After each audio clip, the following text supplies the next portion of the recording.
What is good, nation? Welcome to the post-game reaction show, man. Mixed emotions.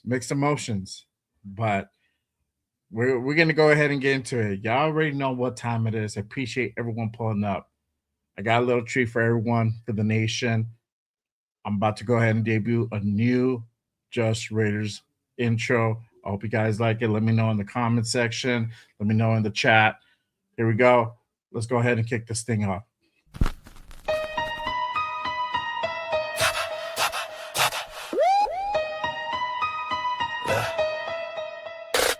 J Raider, the creator with the killer content, hot takes and the dopest. Yes, Raider Nation, from Oakland to LA to in Vegas. Nothing greater than the Raiders, only facts. Just Raiders, just Raiders, just Raiders. Stand up. Just Raiders, just Raiders, just Raiders. Welcome to the channel. It's called Just Raiders, baby. If you ain't subscribed, then you gotta try. Just Raiders, baby, nothing but love for the Raiders. Been an OG before 93. Shout out to the nation, they always crazy. So nation, ride with me, taking over my style. It's amazing, making hits like Max on the blitz. The silver and black, on the attack. They on the map, if you a fan and you with that. J Raider, the creator with the killer content, hot takes and the dopest guests. Raider Nation, from Oakland to LA to in Vegas. Nothing greater than the Raiders, only facts. Just Raiders, just Raiders, just Raiders, just Raiders, just Raiders, just Raiders, J Raiders, just Raiders, just Raiders, just Raiders, just Raiders, just Raiders, just Raiders. Putting on shows like Brock on the go. We just like J Raider, the innovator, making shows like Good Morning Raiders, the originator. Raiders Unfiltered, raw, never censored. The post-game reaction, nothing but action. Just Raiders, baby. Just Raiders. Just Raiders, baby. J Raider, the creator with the killer content. Hot takes and the dopest guests. Raider Nation, the only nation. There ain't no question. Just win, baby. Win, baby. Just win.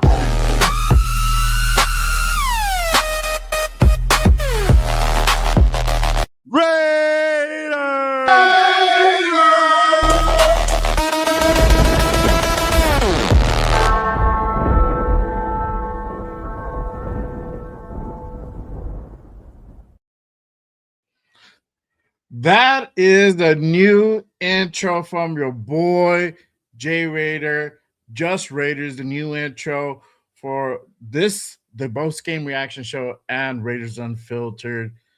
I hope you guys like it. Make sure you guys let me know what your thoughts in the chat, in the comment section. If you guys watching the replay afterwards, appreciate you guys. You already know this is a post game reaction show. Salute to everyone here and everyone pulling up. If you guys haven't done so already, make sure you guys go ahead and click that like button on your boy. Hit that subscribe if you're new to the show. If you're feeling what you're hearing, if you're feeling that intro, hit that subscribe button on your boy.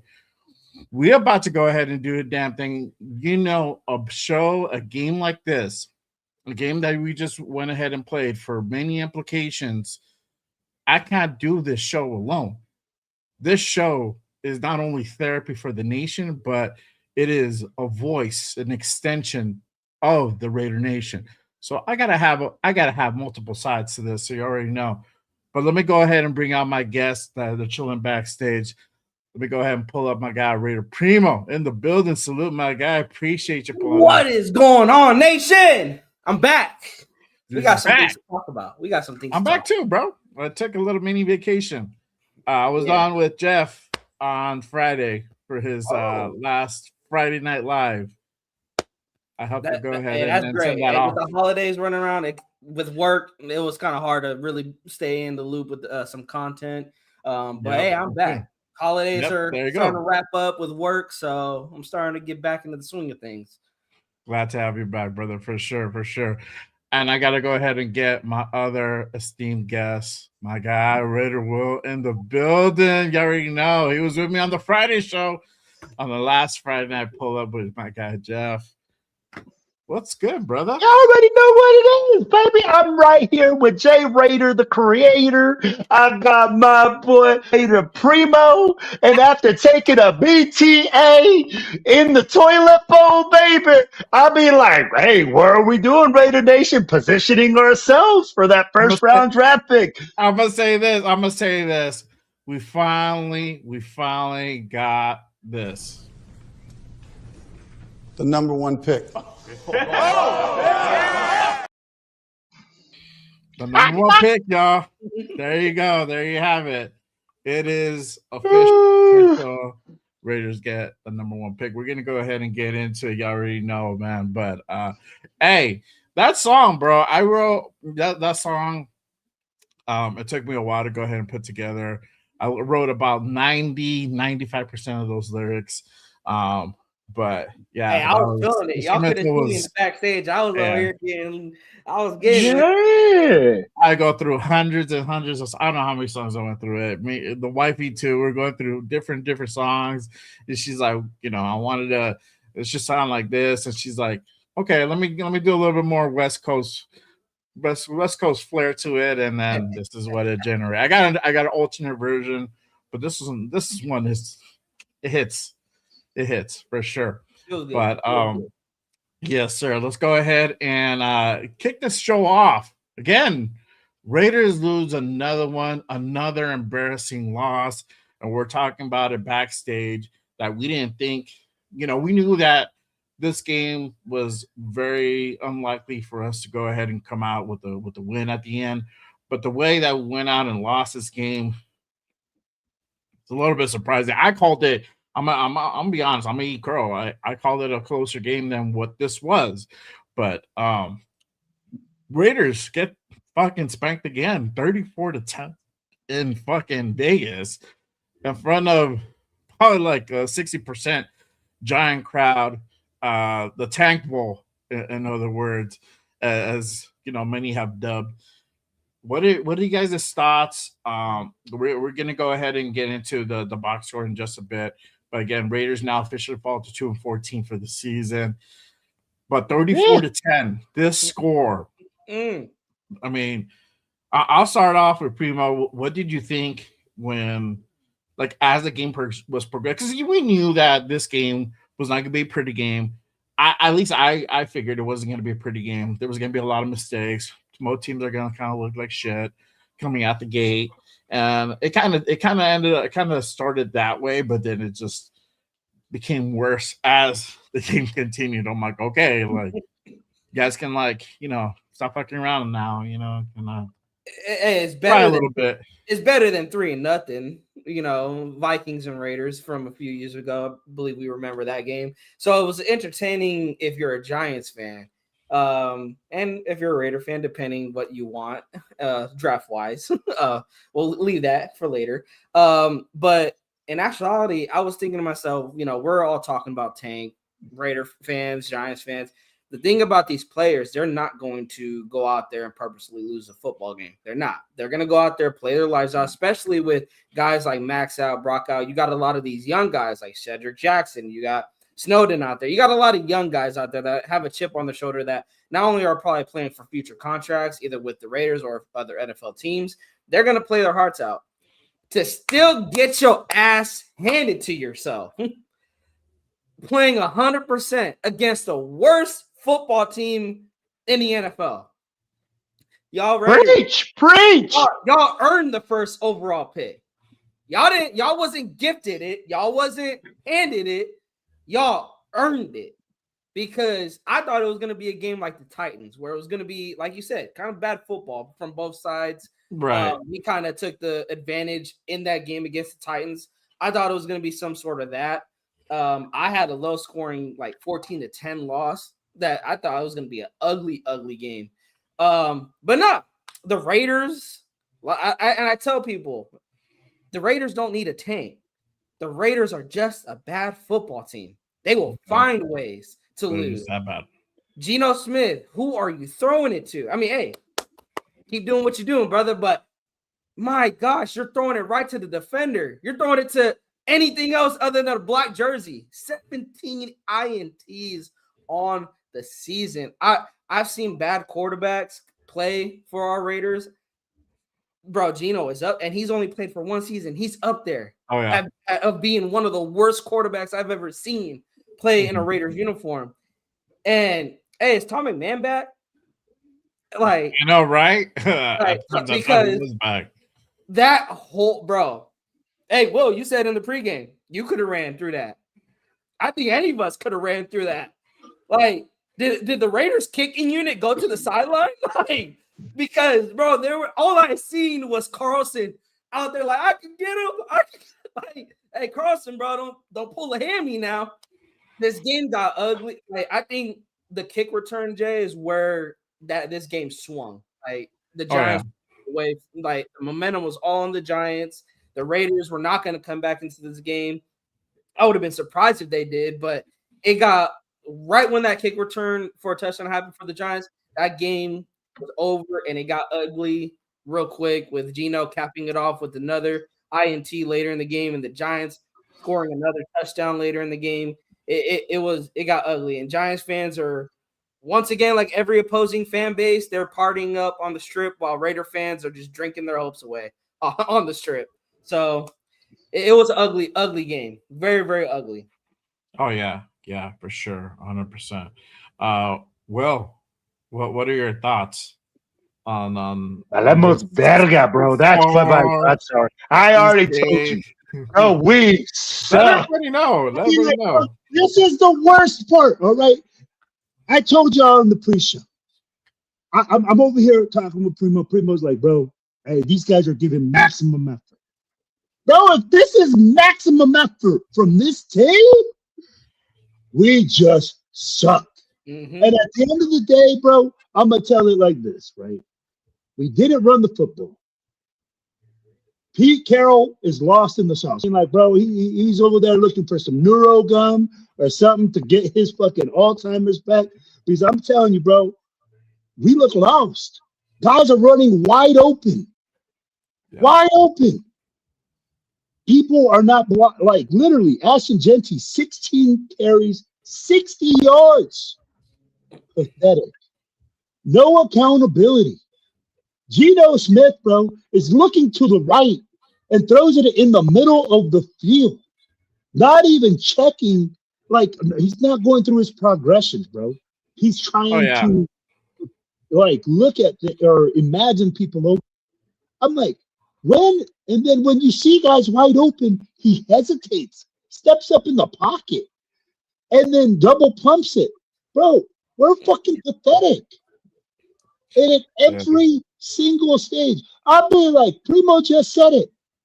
Bro, this guy gets a kickoff return after we just struggled to score a fucking touchdown. Oh, yeah. They're like, hold my beer. They're like, hold on, wait a minute, hold my beer. And they just fucking ran. I was laughing the whole time. When they were running it back, I'm like, wow, bro. They just literally were like, oh, okay. You guys trying to get cute, huh? All right, here. I started laughing when I seen the hole. Like, that big of a hole. It was crazy. Go ahead, Will. Continue the thought, man. I'm going to finish it like this. Max Crosby is sitting at home watching this. Sitting at home. He didn't show up to the game. He didn't go there and was supporting his team, right? Because he got sent home. And you're watching this from your house. Tell me, bro. Tell me you want to play for this team. Tell me you want to play for this coach. Tell me all those guys that you lined up with every single week you're looking at and saying, oh, yeah, that's a bad motherfucker. Oh, I want to line up with that. Bro, very little effort across the board. I'd be like, yeah, I saw Michael Mayer making some moves. Hey, I saw little things like that. But again, incomplete. And against the fucking Giants. Bro, we're not talking about the Philadelphia Eagles. New York we Giants. are talking about the Giants. Guys,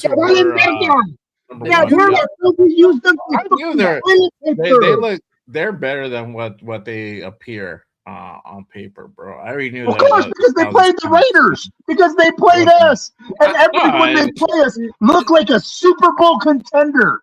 I gotta come back at you with that. No, they have a young core, and this is what the Raiders struggle with. They want to go get veterans, expecting to change this shit around through veterans. No, let me take you guys back to 2014 draft. We draft Khalil Mack, we draft Derek Carr. Derek came in with nothing, not a number one receiver.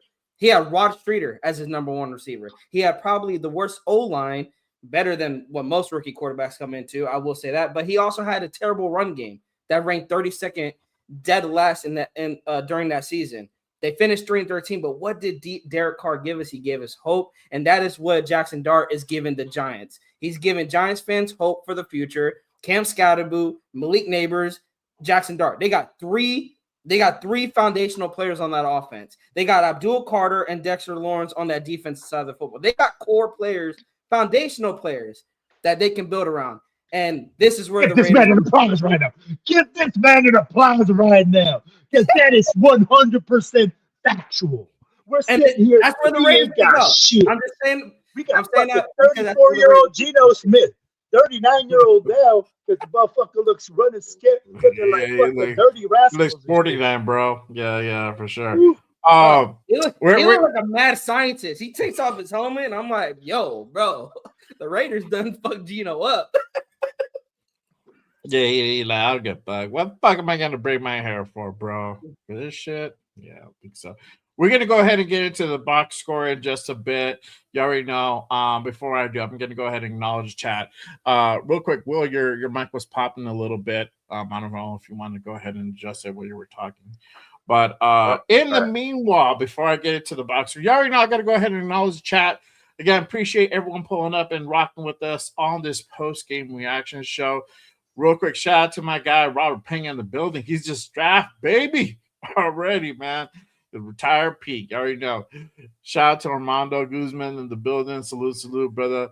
Appreciate you pulling up. Christopher Raiders in the building. Salute, my guy. What it do? Troy Gill in the building. He's like, what up, Jay? And if one first round, we will trade that pick for more. So Mendoza is not coming because old man Pete is not leaving. We're going to talk about that in just a bit. Shout out to Big Luck in the building. He's like, Fernando. There you go. Salute. My guy, Rorschach Raider 2-4 in the building. One of my mods here, Just Raiders. Yo, what is good, my guy? Appreciate you pulling up. Yes, sir. The Mokes in the building. Salute, brother. Salute. Thanks for pulling up. G-Fam, my boy G-Fam in the building. One of the mods and one of my members here at Just Raiders. Salute, brother. Appreciate you tapping in. Right away in the building. Salute, my guy. Appreciate you pulling up. Our boy, 401 Raider Jeff. He's like, we are an awesome team. And it was a great game. I love it, bro. I love it. Oh, man. That was a great game, bro. It was a great game. Depending on how you go. There you go. Salute to everybody else also watching on X. If you guys haven't done so, hit that link, come over to YouTube, be a part of that chat, hit that subscribe, hit that like button on your boy. All right. So let's go ahead and get into the box score. We're going to go ahead and dissect everything that we just saw go down. All right. So let's see here. Let's go ahead and start with the team stats. Total yards, Giants 343 to 231. Passing was 188 to 168. And again, difference maker, the rushing. Giants putting up 150 plus yards on the ground, only 63 on the ground for us. Yards per play, 5.4 to 4.3. Giants, 22 first downs, and you saw that throughout the game for sure. 14 for the Raiders. Third down efficiency, they were better, obviously, on third down, 6 out of 13. 3 of 13 for us. Fourth down efficiency, we took a lot of fourth down gambles, 4 out of 5. They were just 1 for 1. Total plays 63 to 54. Again, the difference maker here, 2 sacks given up by the Giants, and Gino with cutting sack 4 times in this game. Penalties 8 for 58, and then 5 for 41. 2 picks thrown by Gino in the game. Time possession was actually this time a little bit more of the same. Tackles were about 35 apiece. Field goals. Giants were 2 for 2. Raiders 1 for 1. Red zone attempts. Giants were able to go ahead and really operate in that red zone. 3 out of 5, 1 for 2 for the Raiders. Let's go ahead and turn over to the player side of it. Geno Smith, 20 out of 28, 176 yards, 1 touchdown, 2 interceptions. That I think probably those were where you could say the difference makers. Kenny Pickett, 2 for 2, 16 yards, getting a sack at the end. Rushing, it was the Ashton Jeanty show. He was more quiet this game. 16 carries for 60 yards, 3.8 per clip. Looks like probably that mid fourth quarter he was shut down. I didn't see him anymore after that. Zamir White, 1 carry, 2 yards. Gino, 1 carry. Trey had 2 carries. No positive yardage. Same for Pickett. Receiving, Michael Mayer leading the way with no Brock Bowers. Bowers done for the season. 9 receptions, 89 yards. No touchdowns. He had 10 targets for today. Trey Tucker, 5 receptions, 49 yards, 6 targets for today. Shedrick Jackson, I'm glad we got to see him out there. 2 receptions for 20 yards. He had 3 targets. Jeanty had 2 receptions, 13 yards, 2 targets. Dante Thornton back in the lineup, 2 receptions, 12 yards, 4 targets. Tyler Lockett, 2 receptions, 9 yards, and then 3 targets. Defense on the other side of the ball, Lonnie Johnson leading the way with tackles, 4 tackles, 3 assists. Devin White, 4 tackles, 4 assists. Grady Vance, 4 tackles. Landon Roberts, 4 tackles, 2 assists. Tristan McCullum, 3 tackles. Tonka Hemingway, 2 tackles. Paul Mao, 2 tackles, 1 assist. Tyree, 2 tackles, 3 assists. And then you got Tonka with that sack. I missed that sack, but he had a sack in the game. Eric Stokes, 2 tackles. General Lualu, 2 tackles, 2 assists. Pegues, Darian Porter, 2 tackles, 1 assist apiece. Tommy Eichenberg, 1 of 1. Thomas Booker, 1 tackle, 2 assists. Same thing for Jamal Adams. Malcolm Kuntz, 1 tackle, 1 assist, and 1 sack. He was able to go ahead and get a sack for the game. And then Adam Butler, 1 assist. And I think he got hurt at one point in the game, but I think he ended up being all right. He was able to go ahead and walk off his own power. But statistically, there wasn't much production. What are you guys' thoughts with these numbers and what you guys saw? I mean, again, sometimes these numbers, they're higher what it seems. Sometimes by looking at this, you think like, hey, it was a more competitive game. We fucking suck, bro. We fucking suck. I hate to say. Oh, hold on, bro. Hold on. Oh, no, we suck again. Yeah, bro. That's exactly what I was gonna tell you. Because my little pinche garrote seco, bro. I cannot even tell you guys in how many languages we just suck. Bro, you read out that stat. We were led in tackles by a secondary player. Who broke his leg earlier in the season. Who broke his leg? Yeah. And that dude has been ate up all fucking year long. And I'm sitting here, you're reading those stats, and it just showed how pathetic and how lethargic this team is at every fucking position. Like 60 yards by Ashton Jeanty should not be acceptable to the offensive line. The offensive line should be rolling in their fucking graves or rolling in their fucking beds at night, fucking being sleepless, fucking thinking about shit like that. I mean, like at the end of the day, this team is so far gone. This is, and again, for us, we've already packed it up. This team is packed it up. Yep. I'll be like, to say that this is maximum effort from these guys. I don't give a fuck who you are.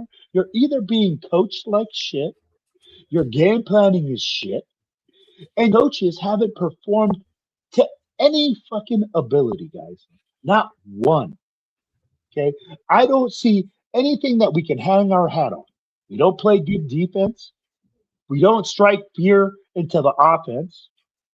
Fucking our special teams fucking leaves holes bigger than the fucking Moses parting the Red Sea for fucking the Israelites coming back to fucking Israel. Fucking, we might as well part the ocean. I'd be like, we don't play any offense. Offense? What's that? I'd be like, bro, we literally throw the ball to the opposite team. We have expectations of Geno Smith throwing a pick six every game. That's true. Literally. That's true. Every single game. I don't even like, I got friends, bro, that are Raiders fans that bet, and they bet every single game that Geno Smith will throw an interception and get paid out. Hey, this is how pathetic this shit is right now. Get your parlay. And for you to tell me, okay, and people to fucking jump up there, he looks like a retarded monkey after the fucking press. I've stopped listening so much because all he does is lie, and lie. You're not giving this. You know what? One day, I just hope he comes out and says, you know what? I did a bad job coaching. This was a shit job done by me. I didn't prepare this team. My coaching staff didn't prepare this team. I fucked up. This is a product of what I put out. No. This is what he's putting out, guys. Yeah. And at the end of the day, bro, after 14, 15, 16 games, whatever the fuck we're at now, because it feels like we're at 1,000.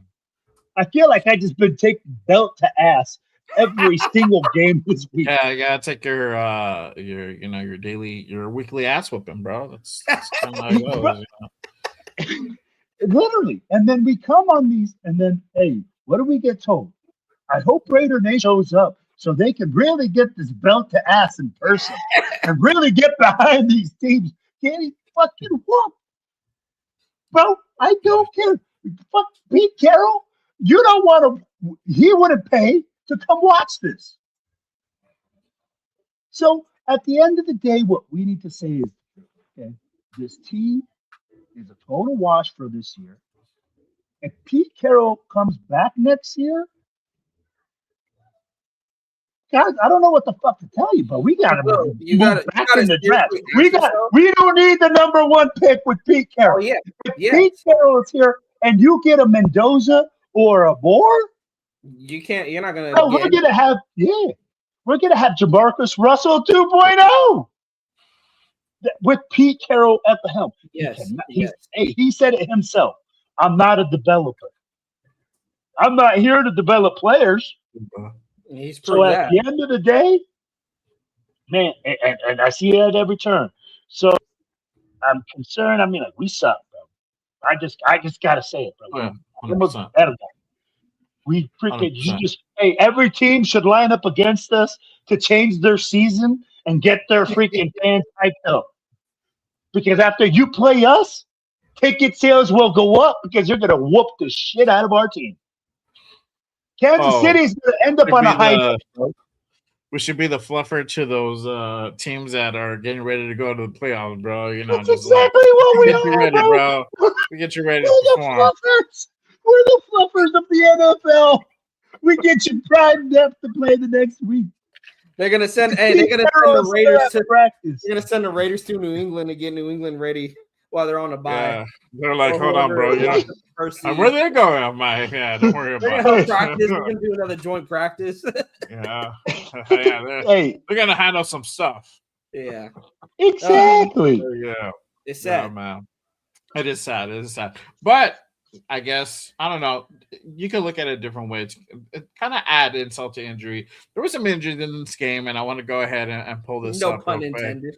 No pun intended. This just came out from Ian Rappaport just right before we came out, before we started the show. And I wanted to go ahead and put that up. Ian Rappaport reporting Geno Smith did get injured towards the end of the game. And he did indicate in the presser he did that he says Raiders coach Pete Carroll said Geno Smith has a high ankle sprain, indicating he will not make his last start. So Raiders will not have Geno Smith going into the last game of the year versus the Chiefs to go ahead and cap off this weird horrendous season. But you already know, and I'm gonna say, and obviously I'm gonna say this: you're gonna have people now like, oh, Geno's not playing. Oh man, we're gonna go ahead and Ken Pickett's gonna go ahead and win now. He's gonna fuck this shit up for us now. I'm already waiting for those to start dropping. We're not gonna win. But fear not. If you guys, I don't know what else the Raiders can do to convince those who think that this team is better than what they is. We just got whooped 34-10 by, a team that was leading the number one overall pick for the majority of the season, who looked terrible throughout the season. The Giants thought they needed it. Yes. So this wasn't an indicator to you guys that we're just that bad and we're not going to win any more games. I don't know what reality, I don't even think Aiden Connell could come in and even win us a game. We're just that bad, bro. We're just that bad. We can't do anything offensively. We can't do anything defensively. It's just that bad. But we best not fuck around and find out, though. We best not fuck around and find out, because I'm telling you right now, we go to Kansas City. You lined up that bad, he might win you one. This game, this everybody was saying the same thing for this game, and here we are. We just got blown out by the Giants. So I am not concerned. I am not afraid for next week while we wrap up this just straight dog shit of a season. I can't wait to officially put a cap in it. Then we can go ahead and just walk off into the off season, enjoy Cancun, enjoy wherever you guys gonna be at for the off season. Once again, enjoy watching playoff games instead of watching playoff games. Exactly, get those bets ready. But Geno Smith is not going to be part of that last game going into versus the Chiefs. Same still in Vegas, 2 back-to-back home games to go ahead and wrap up the season. Let's go ahead and get into this part. I know everybody's been waiting to go ahead and talk about this.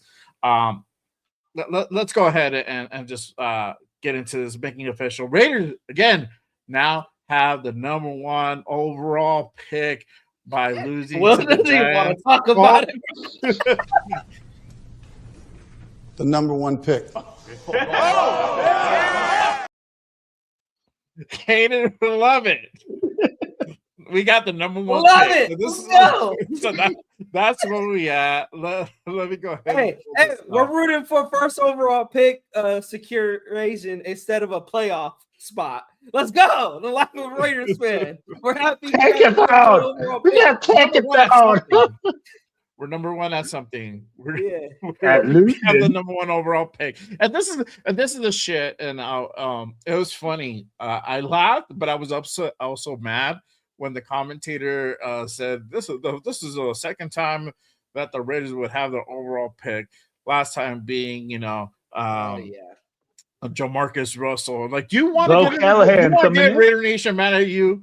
Do you want to get them pissed off? Yeah, bro. Kevin Harlan is my guy, bro. Like, I love hearing him call NBA playoff games, March Madness. I'm like, come on, Kevin, bro. You ain't got to be throwing that out there. Like, come on. That's right. We're getting Bo Callahan. Damn it. Bro. Will is out of it. Bro, freaking, this is, I hate, you Hey, know no, what, hey, guys? Will, look at the streak. Bullshit. Hey, forget us holding the first overall pick. Look at the streak we're on. We lost 10 straight.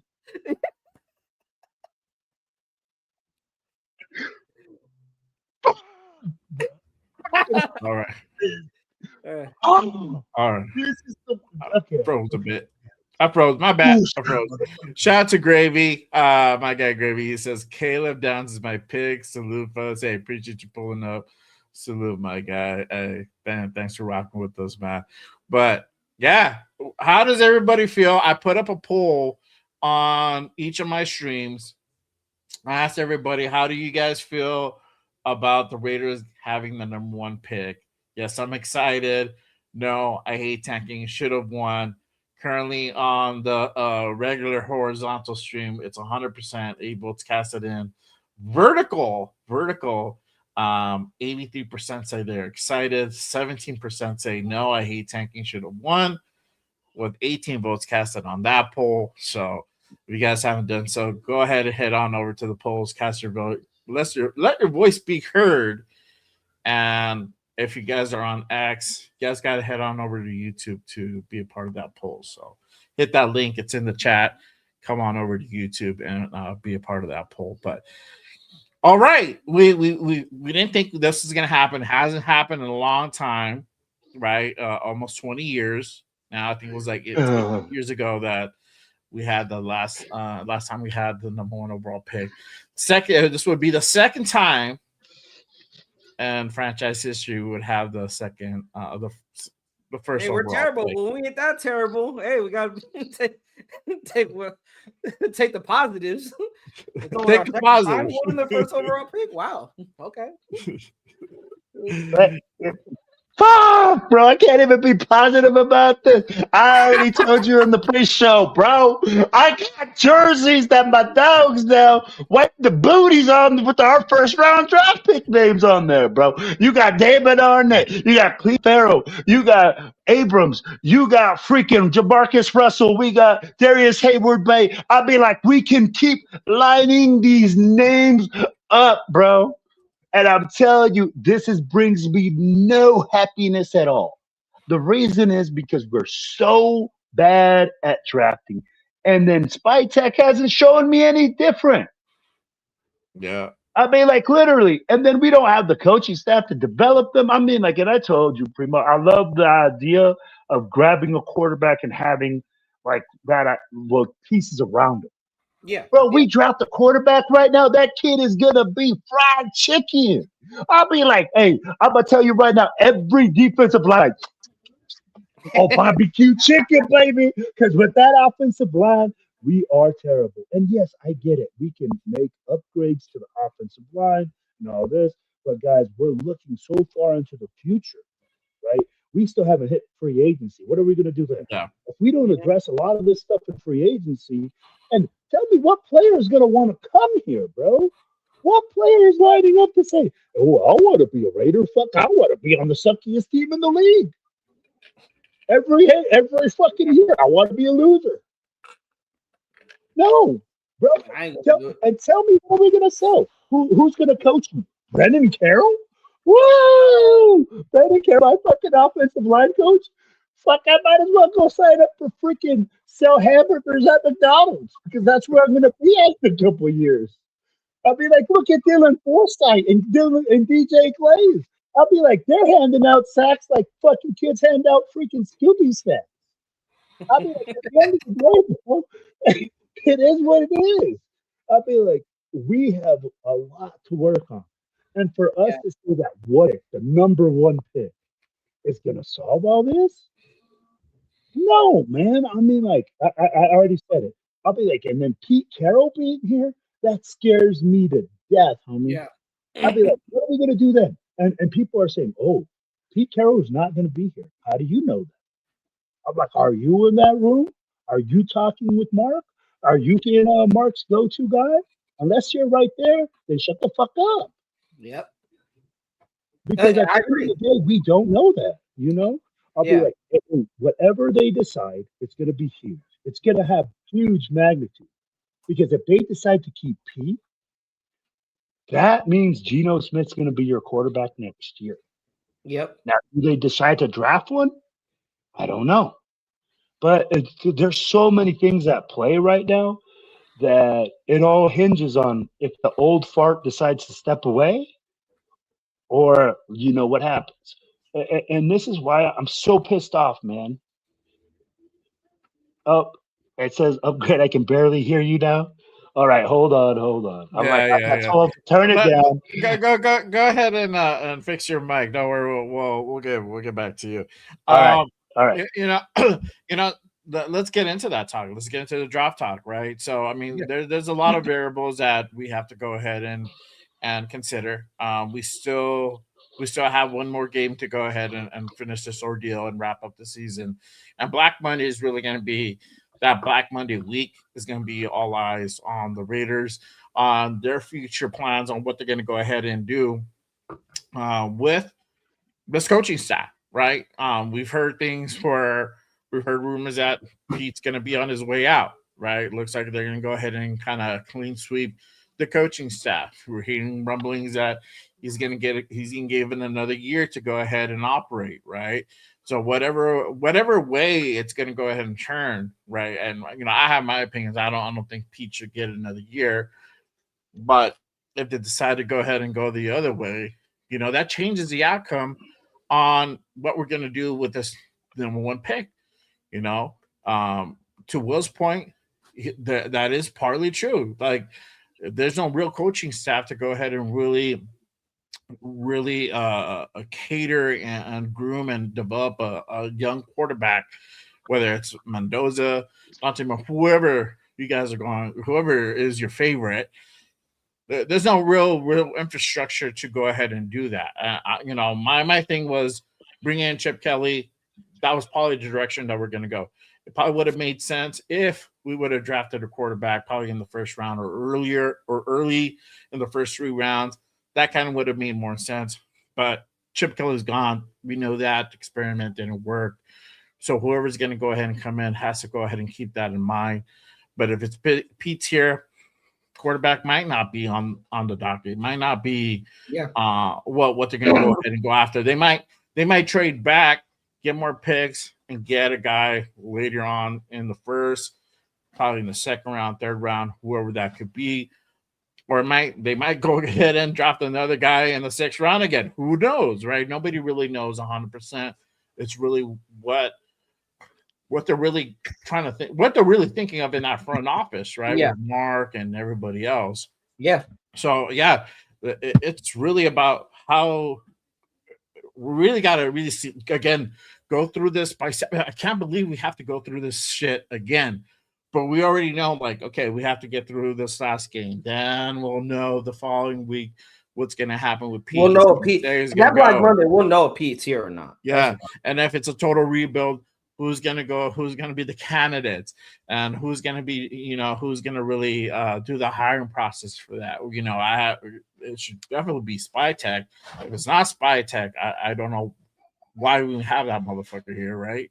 I guess you got to have a GM, but whatever. He should really do that hire if you're going to go ahead and bring in somebody to go ahead and really coach this team. And if Pete's still here, you got to go ahead and let Pete get his guy that he wants to go ahead and be his offensive coordinator, right? So there's a lot of things that could happen. There's a lot of things that we kind of have to, go step by step. But let me get Primo's thought on this. Here's when it comes to the draft talk, and we'll hit it kind of on the button. It all depends what we do leading up to the draft. Is Pete here or not? Is it a different coaching staff? How do we address free agency? Do we go and attack Tyler Linderbaum? Does Tyler Linderbaum even become a free agent? Do the Ravens franchise tag him? There's a lot of moving parts that, yes, I even talked about. It will look nice, but yes, the reality is that that's all smoke and mirrors until it actually happens, because I've thought about that. I'm like, yeah, go sign Tyler Linderbaum. Well, what is plan B? Because what if Linderbaum goes back to Baltimore? Well, your plan B is move JPJ back to center because you already have a center in the building. But that's if, for whatever reason, if Pete is here or the next coaching staff wants to keep JPJ at guard, you got Linderbaum out there at center. But again, if that doesn't happen, the coaching staff, the front office, Spytek needs to hang his nuts and continue to say JPJ at center. Because that's the thing about this offensive line. We talk about you could bring in any quarterback in and this offensive line will crumble and basically get that quarterback hurt. I agree to an extent. This offensive line didn't look this bad until the Carroll family came and got their hands on this offensive line. All the shuffling from training camp. Why put Meredith at center? Why put JPJ at guard? Why put Stone Forsythe over a third-round pick that you drafted in Charles Grant? Why not put Caleb Rogers out there when you're having guards that are struggling in Dylan Parham? Like, there's a lot of moving parts on that offensive line that literally all you got to do is reshuffle this thing back, put JPJ at center. If you want to maybe bring Meredith back, I don't think he's a starting guard. He's a good depth piece at guard, but heck, I would even put Caleb Rogers out there as a starting guard. You drafted him for a reason. We got to see what these draft to Will's point. You could blame Spytek for a draft that does not look well on paper, but to his defense, Pete Carroll has not played a lot of these young guys where now Besh is finally getting burned. And Besh is averaging 10 yards a catch. Caleb Rogers looking pretty well for being a third-round rookie. Charles Grant, we have not really seen enough out of him. Tonka Hemingway, we finally are seeing a lot of burn out of JJ Pegues finally is getting some snaps in. Ashton Genty, we could all agree he has not been utilized enough in the running game. This draft class, I wonder how it would look if all his pieces got the actual reps that they deserved at the round that they were picked. Jack Besh, you picked him in the second round. Why is a fourth-round Dante Thorne Jr. starting over Jack Besh? Like, that's what I need. I need stuff like that from Pete Carroll that the media does ask him about. Instead, he wants to be nonchalant or he wants to have an attitude with media members as if my way is right, your way is wrong. Why are you guys questioning the way I think? And that is why I believe Pete should be gone. But again, Will, your point, that doesn't mean he's gone. There's a long laundry list why Pete should be gone. There's a laundry list why Brennan Carroll should be gone, why Patrick Graham should be gone. Hell, we already ran Chip Kelly out of Las Vegas. But that doesn't mean that they are going to be gone. They are here until further notice, until we get those breaking news that, hey, the Raiders have fired Pete Carroll, which they will not fire him. I think Pete will resign out of respect. But until that happens, Pete is still going to be here. And I like how Will's thinking. You got to think into this offseason. You have to address this offseason, assuming Pete Carroll is going to be the head coach going forward. Meaning, like you said, Will, Mendoza is not on our board if Pete is coming back. He's just not. Moore is not on our board. Getting a quarterback is not on our board. And Jay, I love that you brought it up. You think bringing in Chip Kelly, you go address the quarterback the right way. Right.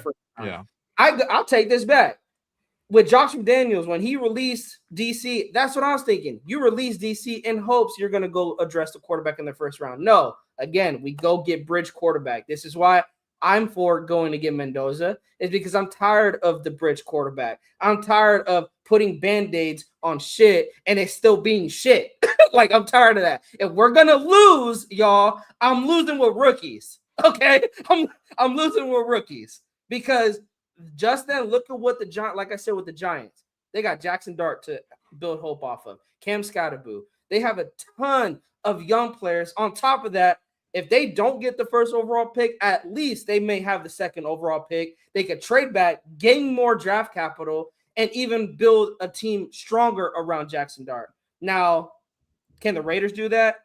No, they cannot. Why? Because they don't got their quarterback. And besides not the quarterback, they don't got anything. They don't have offensive linemen. They don't got corners. They don't got linebackers. They don't got defensive help for Max Crosby. And then we got to talk about, is Max Crosby going to be a Raider in the future?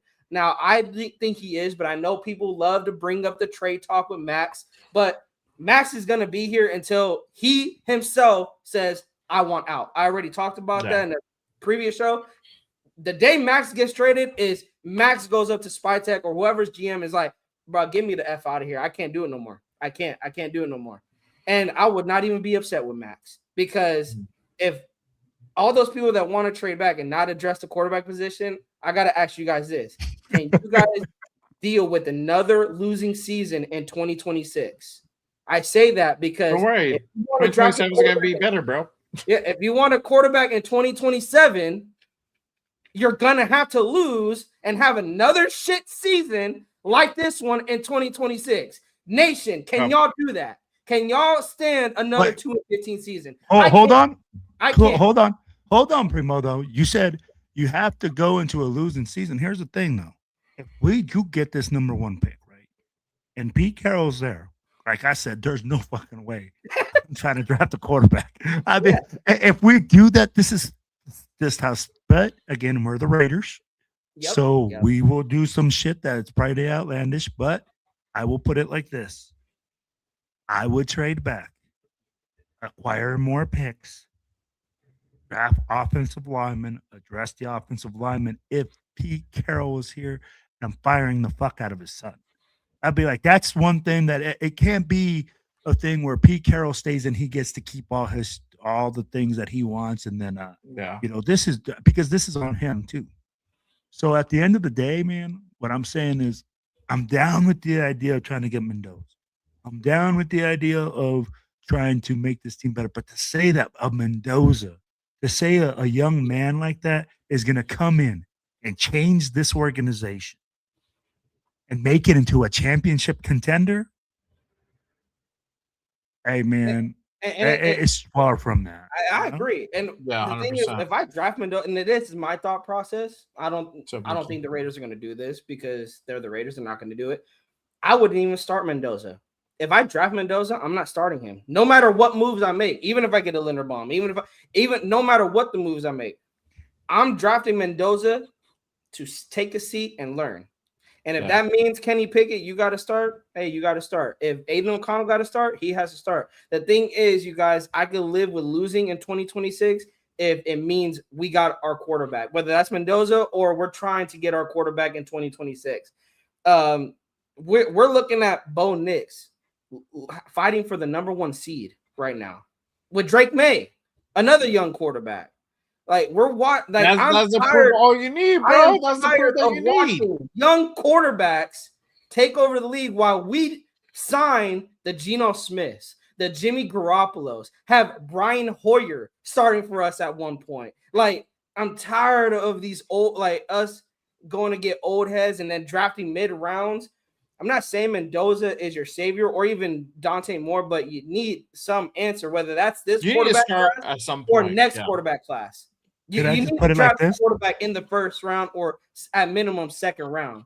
Like you can't be half-assing it to where, we didn't draft CJ Stroud because we couldn't trade up. We didn't draft Jaden Daniels because we couldn't trade up. No, now you got the number 1 overall pick. Oh wait, we couldn't trade up and we weren't ready. We didn't have the infrastructure type of shit. That's your job. You're the GM. You build that shit, motherfucker. Like, that's what you were brought on for. Yep. And so like that is just a lame excuse from Telesco. And I never bought that. Yes. Yeah. Because his draft, he had options. You could have traded up for Nix. It didn't have to be Jaden. You could have traded up for Nix. You could have traded up for JJ McCarthy, even though he doesn't look good right now.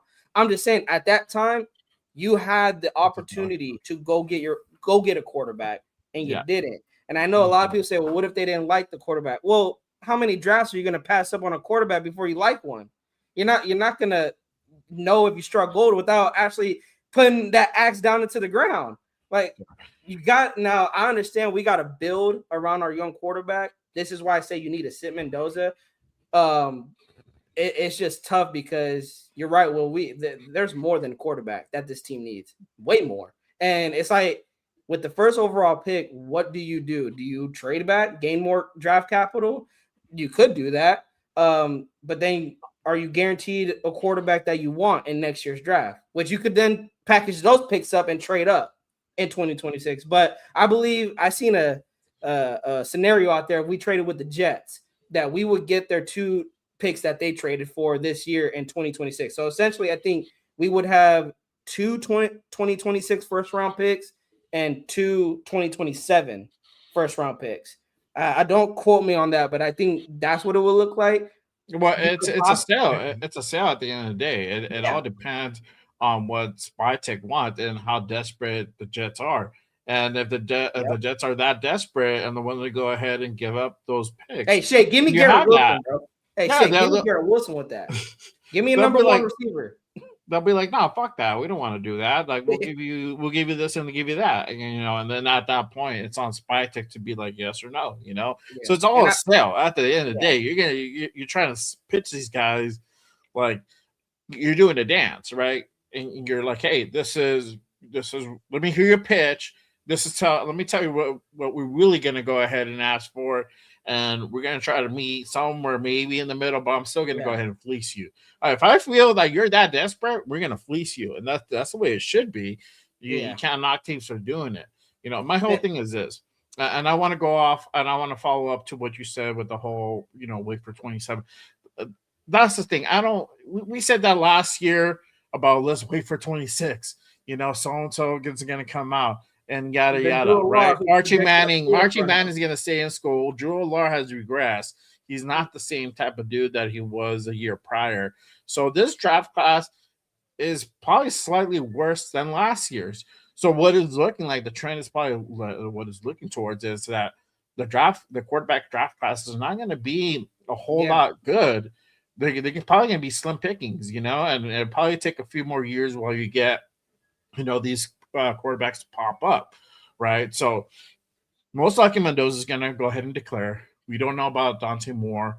We know Pavia is going to declare. Ty Simpson is going to go ahead and declare. I'm not sure who else is out there. I think the guy from Mavia from USC, I think he's going to go ahead and stay another year. So there's certain dudes that are not going to go ahead and come out. But you don't know what they're going to go ahead and look like the following year. They can be worse. And prime example is Drew Lar. So my thing is this. If we have the number 1 pick, even though we need about 16 to 18 starters for this next coming season, you need to go out and get your guy. That's it. And you got to go ahead and build around him. You address the other positions through the draft and free agency. That's what other teams do. But this is the biggest kicker here. And I want to go ahead and let everybody know. The Eagles in that Super Bowl year, they spent a whole lot of money on that offensive line, and we spent a fraction of what they did, and this is the result that we got. So just remind everybody, if you want to go ahead and build a competitive team, you need to spend money on your offensive line. You need to go ahead and spend money the right way and get premier talent. You can't always try to, you can only get so far on those Ross pickups that you find hidden behind the rack and stuff and whatnot. You can only get so far, and that doesn't happen quite often. So that's the thing that we have to go ahead and remember. We can't always be bargain shopping all the time. We got to spend a little bit of money. I agree. Hey, so check this out, Primo. You said Bo Nix. You brought up all these young quarterbacks, right? Yeah. What do they have that we don't have as well? Play caller, offensive line, a fucking good coaching staff. Yep. Okay, and that Drake May, what did he do when he didn't have a good coaching staff? Oh, he looked like he wasn't. Guy, he sucks. Yeah, we're like, oh, that guy's a scrub. That guy sucks. Oh, that guy was a bust pick. He's the worst quarterback ever, right? Yeah. So let's be real, man. What we need is a total overhaul with the same vision in the front lot or at the front office. We need a new coach. We need a new vision for this team. Yes. Because this old vision sucks. I mean, and at the end of the day, like you guys said, right? You got to bring in that new guy. You got to bring in somebody that's, for us, everybody keeps saying offensive because our offense sucks balls. We are fucking pathetic. We need to put points up on the board. Yeah. It's either that or you're going to have to bring on a coach that's strong enough that he brings those guys with his coaching staff. I don't want to hear about Pete Carroll and his cover 3 fucking 1985 defense, okay? because he's been getting tore the fuck up all year long. I hope that he does the right thing and he steps away and he says, hey, you know what, man? This is a young man's game. I gave him my best, and me and my freaking sucky ass kids need to go suck somewhere else, you know? Yeah. And do well, the he thing. needs to go ahead and ride off in the sunset, bro. Yeah. He needs to be like, you know, be ready for Canton. Like that's what he needs to go to USC, continue coaching his, you know, continue teaching his classes, because I think this game has kind of already passed him up. And like what I say all the time, the NFL evolves at a high rate. 1 year being away from the game, a lot of shit happens. If you're not in the know, you're not involved, you're gonna miss out on some shit, and I think that's kind of what's been happening, you know. And that's gonna be their bring in the young guy, right? So you're gonna bring in the young guy, and you say, "Hey, draft the guy that you want." And if we already talked about it, if you don't 100% believe in the guy, you better freaking pass on up, because hey, we've talked about it. In college, these kids have a great season. People hype them up. I'd be like, look at Diego Pavia. I didn't even know who the fuck he was. Me either. Then, that's my guy, bro. That's my guy. Even if he talks some shit, I still but I'd be like him, bro. I didn't know who he was before the season started. So now all of a sudden, people are like, oh, that guy's gonna be a great quarterback for the Raiders. And I see him in the Heisman room, and he looks like a midget. Somebody was lying about their height, bro. Yeah, right. Well, Bryce, and you have dudes like Bryce. I don't see no 6 foot. You got dude like Bryce Young, who's like fucking 5'10" too, dog. You know, so again, and I mean, like, you're gonna put him behind the Raiders' offensive line at 5'10"? I'd be like, hey, Bryce Young is doing it, bro. There you go. Hey, the thing is, a short guy too, bro. I'm going into the short teams. Yeah. Yo, real quick. Hey, Bryce Young, he's like 5'5", bro. Bryce Young is like 5'5", but hey, he's fighting for a division title, so it's in the weakest division, but you know, it's still a division title. Don't fucking meet it. But hey, shout out to my guy Spaceys with a $2 super chat. Appreciate you. Just lose to win, baby. You fucking goddamn right, dog. Yeah. And we got the number 1 overall pick currently. And we'll go ahead and get into the final game and all that in just a bit. But we're really hitting home with the draft Chiefs talk. Look like the Super Bowl champs. Hey, we just got done with Tank Bowl. You know, we got to talk about what the future lies. Literally, we're about to go ahead and find out within like a matter of weeks what's going to go ahead and really go down. You know, and we're talking about coaches. We're talking about, you know, offensive-minded coaches. There's some defensive-minded coaches that have also been thrown in the mix. You know, I have my guys that I want to see. You know, I like Michael LaFleur. That's probably my number 1 overall guy. I think he should go ahead and get a shot. He's very talented. He's really under Sean McVay. And Sean McVay really calls that offense. And so, but he's there learning, you know, he's a figurehead. He's there. And it's like you said, he's in learning. The know. He's in the know with today's NFL and what works in today's NFL. Not like, you know, how Chip and Pete were out of the NFL. Yeah. So exactly. I like Michael LaFleur. I like Michael. Yeah, Michael LaFleur. I mean, you have guys like Joe Brady out of Buffalo. You know, I threw this name out there, Mike McCarthy. I would love to see the Raiders interview Mike McCarthy, not necessarily be the head coach, but I want to see what happens there. I think he would be a good guy to go ahead and interview, because, you know, some of the he did fairly well in Dallas. I think a lot of his shit was just with Jerry Jones. Jerry Jones is not an easy guy to go ahead and work with. Didn't he take Dallas to the playoffs his first year? I think so, yeah. His first something like that. They were consistent, but they'll probably make it maybe second round, and then they would get. I mean, that's Dallas. That's not even Mike McCarthy. That's just Dallas. But that's just Dallas. I mean, you could say that's Mike McCarthy too, because we're not even at that point, bro. We're not even near there. Anything. We'll take this round defeat. I think, hell yeah, bro. I'll take one and done for the next 2 years. You know, if that's what it takes. Better than fucking 2-15. You know, and that's kind of where we're at. So. This can go different directions. I think we should go towards an offensive-minded coach and let them go ahead and really build out their staff. This should be done. from anything we take away from this season, for one, we can't really get involved on the anything below head coach. We shouldn't really get involved in that hire system.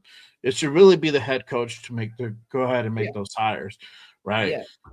The head GM needs to go ahead and hire his head coach, his candidates. You can have your wish list, but he should be hitting those interviews. He should be the one deciding who's going to be the best fit, who's aligned with the vision. This is the thing. This is why I keep saying this every fucking show all season long. The vision has to be aligned. The vision is not aligned. And that's why I think Pete's not going to be here to go ahead and see this next draft through. I really don't, because I don't think his alignment is that way. I mean, during the Pete and Spytek presser in the beginning when they first got hired, you can see clear cut there was a disconnect because Spytek built him for the future. Pete's like, oh, I want to win now. Well, Spytek knew. I think Spytek knew coming in. This ain't a win now team, Pete. I don't know what you're gonna be doing, but this ain't a win now team. I'm trying to tell you. And another guy, Clint Kubiak. Yep, I like him. With Spytek, I think this offseason the pressure is on Spytek though. But I need it to be on him. What I mean by that, like you said, Jay, and I think Will, you could probably agree to this. Mark Davis needs to give all keys to the GM. Stop letting the head coach have a word in personnel decisions on, hey, I want Geno Smith to be my guy. Can you go send a 3rd round pick to Seattle for him? Can you go get go get Tyler Lockett because he's my guy?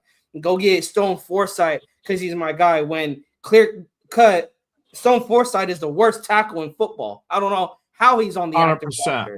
Like he didn't even start the entire season, and yet he leads the team in sacks. Still, give it up.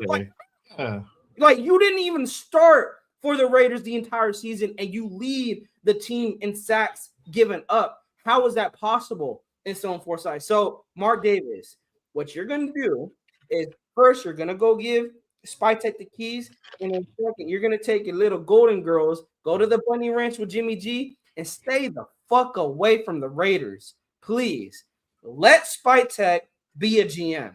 Let him go hire his head coach, and then let the head coach focus, like you said, Jay, focus on getting his coordinators and focus on the field result.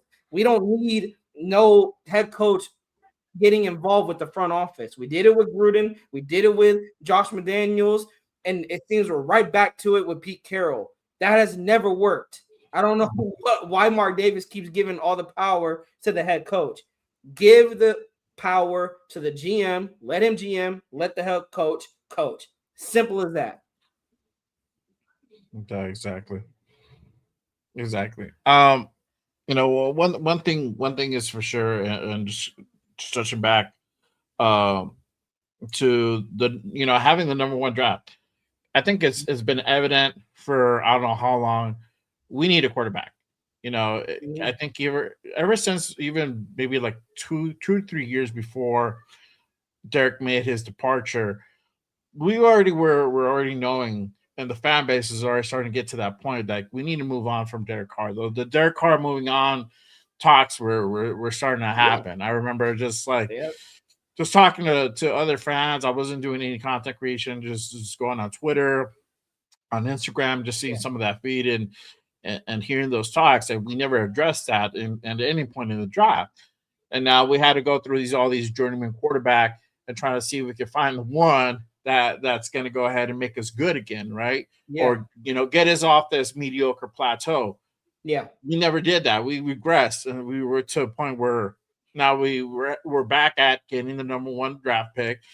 A lot of people have the Jamarcus Russell, trauma. I do too, but I think Raider PTSD is real. But we got to Raider PTSD is 100% real. We got to fight it. Like we got to fight it. Is because I was.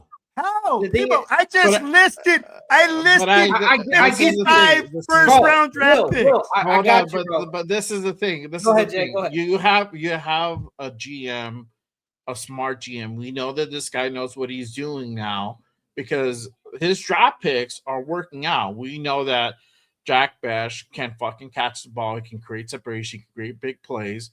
Right? We know that Caleb Rogers is working out. Hold on. I'm not done yet. Hold on.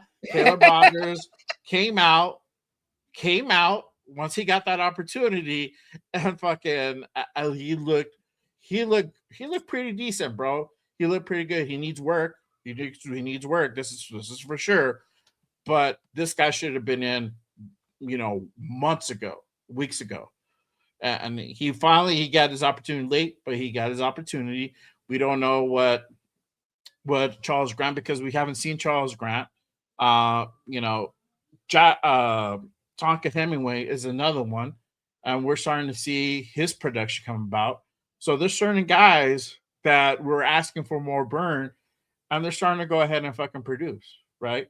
The only one that really probably hasn't really panned out is Dante Thornton, and you can kind of say a little bit about Pegues, and that's really it. Dante Thornton hasn't. I think it was the expectation was too much, and I'll equal for that one. I thought he was going to be. I thought he had potential. Not into that number one role, I would say. Yeah. Maybe, but again, it's all depends on the coaching staff that you bring in here. Can they? Because I think let's sum it up with this: development. I think Will would agree on this. Development. Can the coaching staff that you bring in develop these players? And it's very evident. This is why I give Spytek the benefit of the doubt. It's very evident Pete couldn't do that. So the next coaching staff that comes in, can they do that? Well, I know you've been waiting, bro. Go ahead. I'm shut up. I'm gonna shut up real quick. Go ahead. Go ahead, let him know. All right, baby. I'm gonna tell you like this, yo. We cannot evaluate the draft that he's had, because again, we talked about it. The coaching staff hasn't even given these guys enough burn for us to really see the body of work of what they can do. Yes, Jack Besh has had some success, but to say that he can do all these things on a consistent basis, absolutely not, because we haven't done it. I'd be like, let's just be honest. I'd be like, we've seen glimpses of Ashton Jemke and what he can be, but have we seen any consistency? No, bro. It's like this team changes from week to week. There's no consistency. There's no development. So for me right now, Spytek still has to be proven as a GM. He still has to be proven with his players. Well, he still has to. I agree. I agree on that. But going back to what we had years prior, bro. I mean, we just came off Tom Telesco, bro. Yes, he gave us Brock Bowers and he gave us JPJ, but Glaze hasn't passed. So 2 draft picks compared to what Spytek was able to go ahead and put together, right? And that's the thing. That is his fault and not his fault. So you can go ahead and give Cass partly to blame, because he didn't get the balls to go ahead and step in. Hey, you need to go ahead and play these fucking rookies, because we're at a point now we're not going to make the playoffs. We that got announced like late October, early November that we got eliminated. So at that point, you should be evaluating talent. They didn't get enough opportunities, and Jack Bash and Thornton and these guys are still not getting enough opportunities, despite them playing.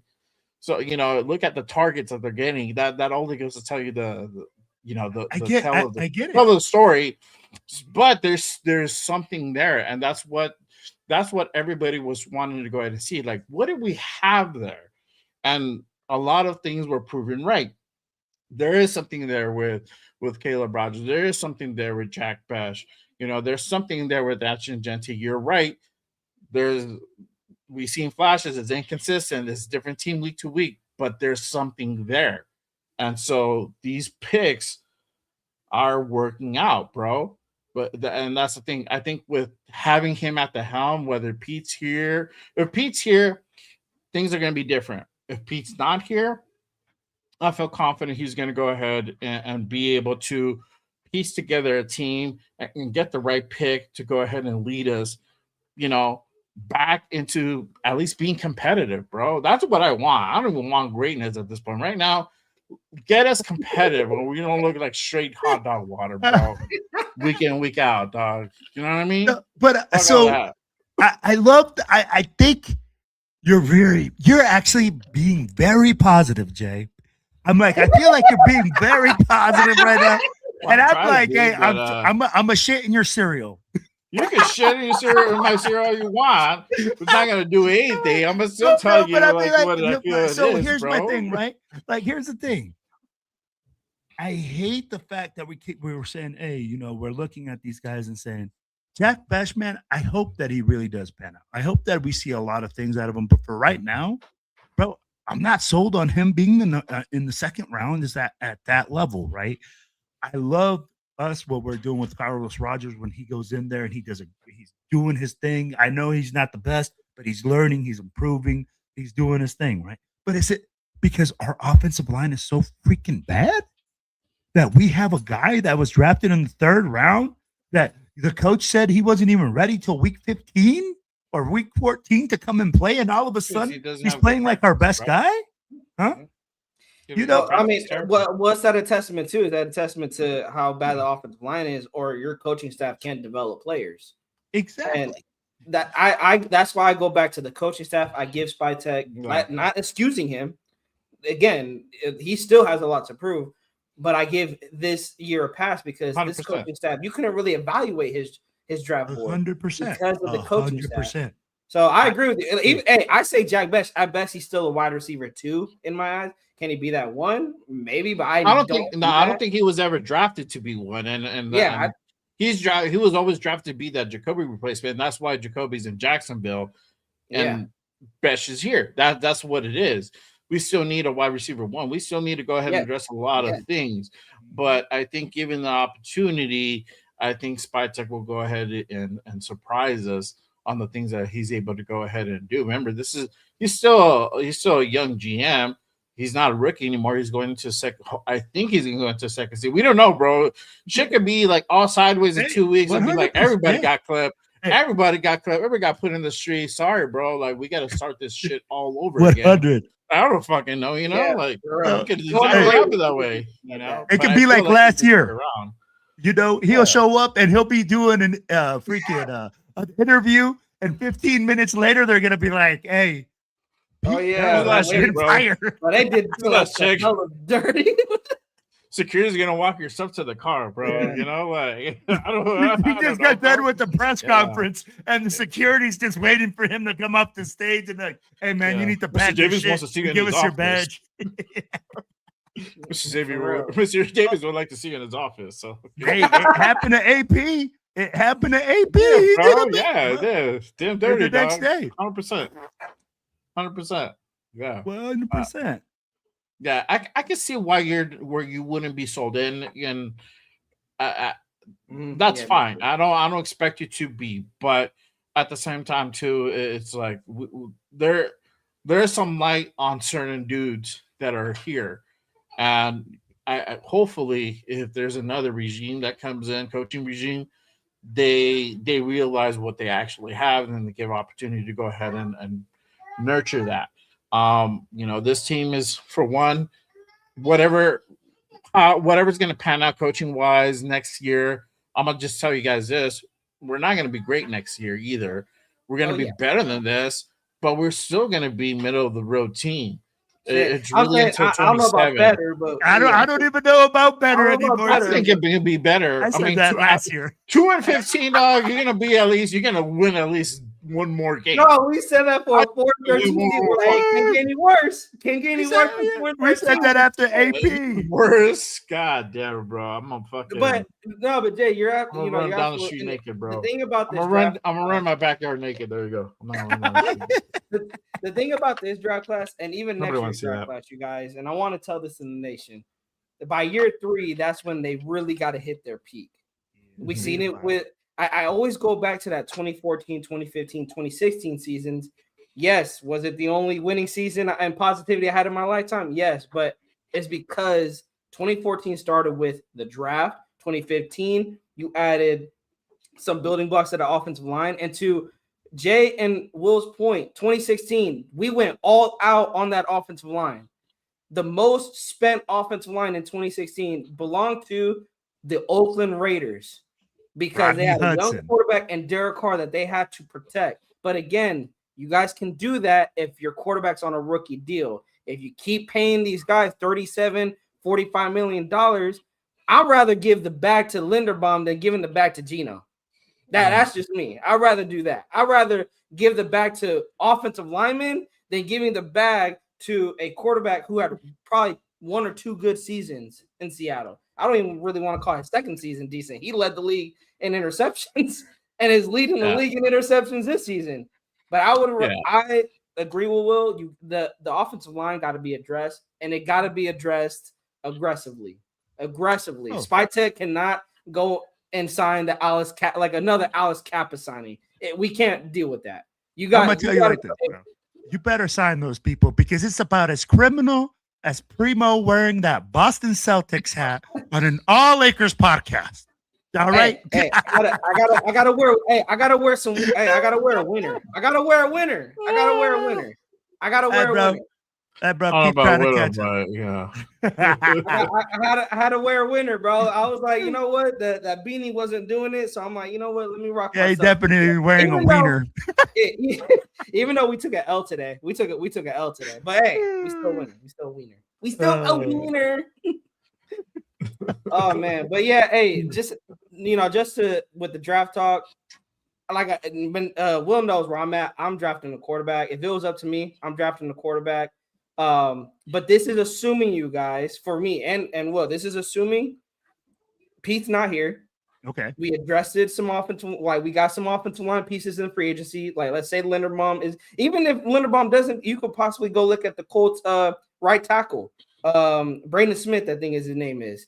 You could look at him possibly bringing him in. You can even move DJ Glaze to guard. Like, you can shuffling that Pete did. It's not working. You put JPJ at center. You could put Glaze at right guard, which he has some reps in. You could get Brandon Smith at right tackle. You could if you want to put Meredith at left guard, put him. But I think maybe you leave Parham there. Keep Colton at left tackle, or even in the draft, you go get another guard, or you put Caleb there. There's a lot of moving parts with that offensive line. But again, if I'm drafting Mendoza, I'm not starting him because I don't know what that offensive line is going to look like. Just because you make those additions and that shuffle doesn't mean your offensive line is going to be better. It could probably be worse. And I don't want to get, like, to your point, Will, I don't want to get Mendoza killed or his confidence shattered, or if it's Dante Moore or whoever quarterback comes in. I don't want to give that young quarterback having to deal with the nation.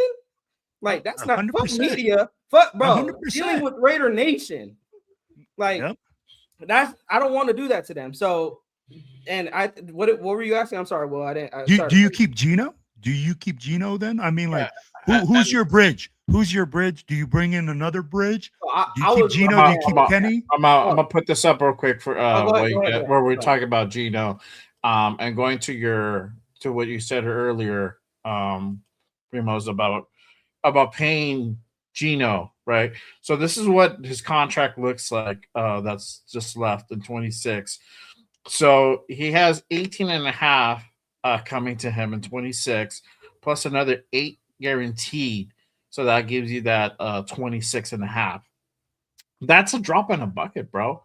To be honest with you, if you're looking at it from a salary cap standpoint, I mean, to us, it's a lot of fucking money, but on an average, this is not a lot, So he's probably getting paid like bottom of the barrel at this point at 26. He's playing like bottom of the barrel. Oh yeah, for sure. 100%. I'm still cutting him only because he's here until 2027. There's no reason for him to be here in 2027 and paying him $29 million. Like, there's no reason. You can cut him after. You can cut him after next year. You can do a post June 1st designation cut, and you can just let them know, like, hey, you're done, you're good in March, and you can start looking for another team and just designate him post June. Oh yeah, there's a lot of different ways you can go about it. I don't think. I think this is just not a good relationship. This is a toxic relationship on both ends. I think, Gino hates us. We hate Gino. I think the divorce just needs to happen now, and let's just go ahead and cut our losses, especially with the number 1 pick on whatever. Either they're going to go quarterback, which most likely I think they probably will go quarterback, but who knows? Yeah, who knows? Who knows? We don't know yet. But if the thing is, you save 18, or no, you don't save it. If you cut him, he's due 18.5 million still of that 26 million. So I think you save about that 8 million guaranteed that he's due. which roster bonus. honestly, right, it's on a third league day of 2026. Yeah. So I think it's the same thing like when we March. brought Pete in. It's like there's no end game with Gino being here and paying him that much money. So you might as well just cut your losses. It didn't work out.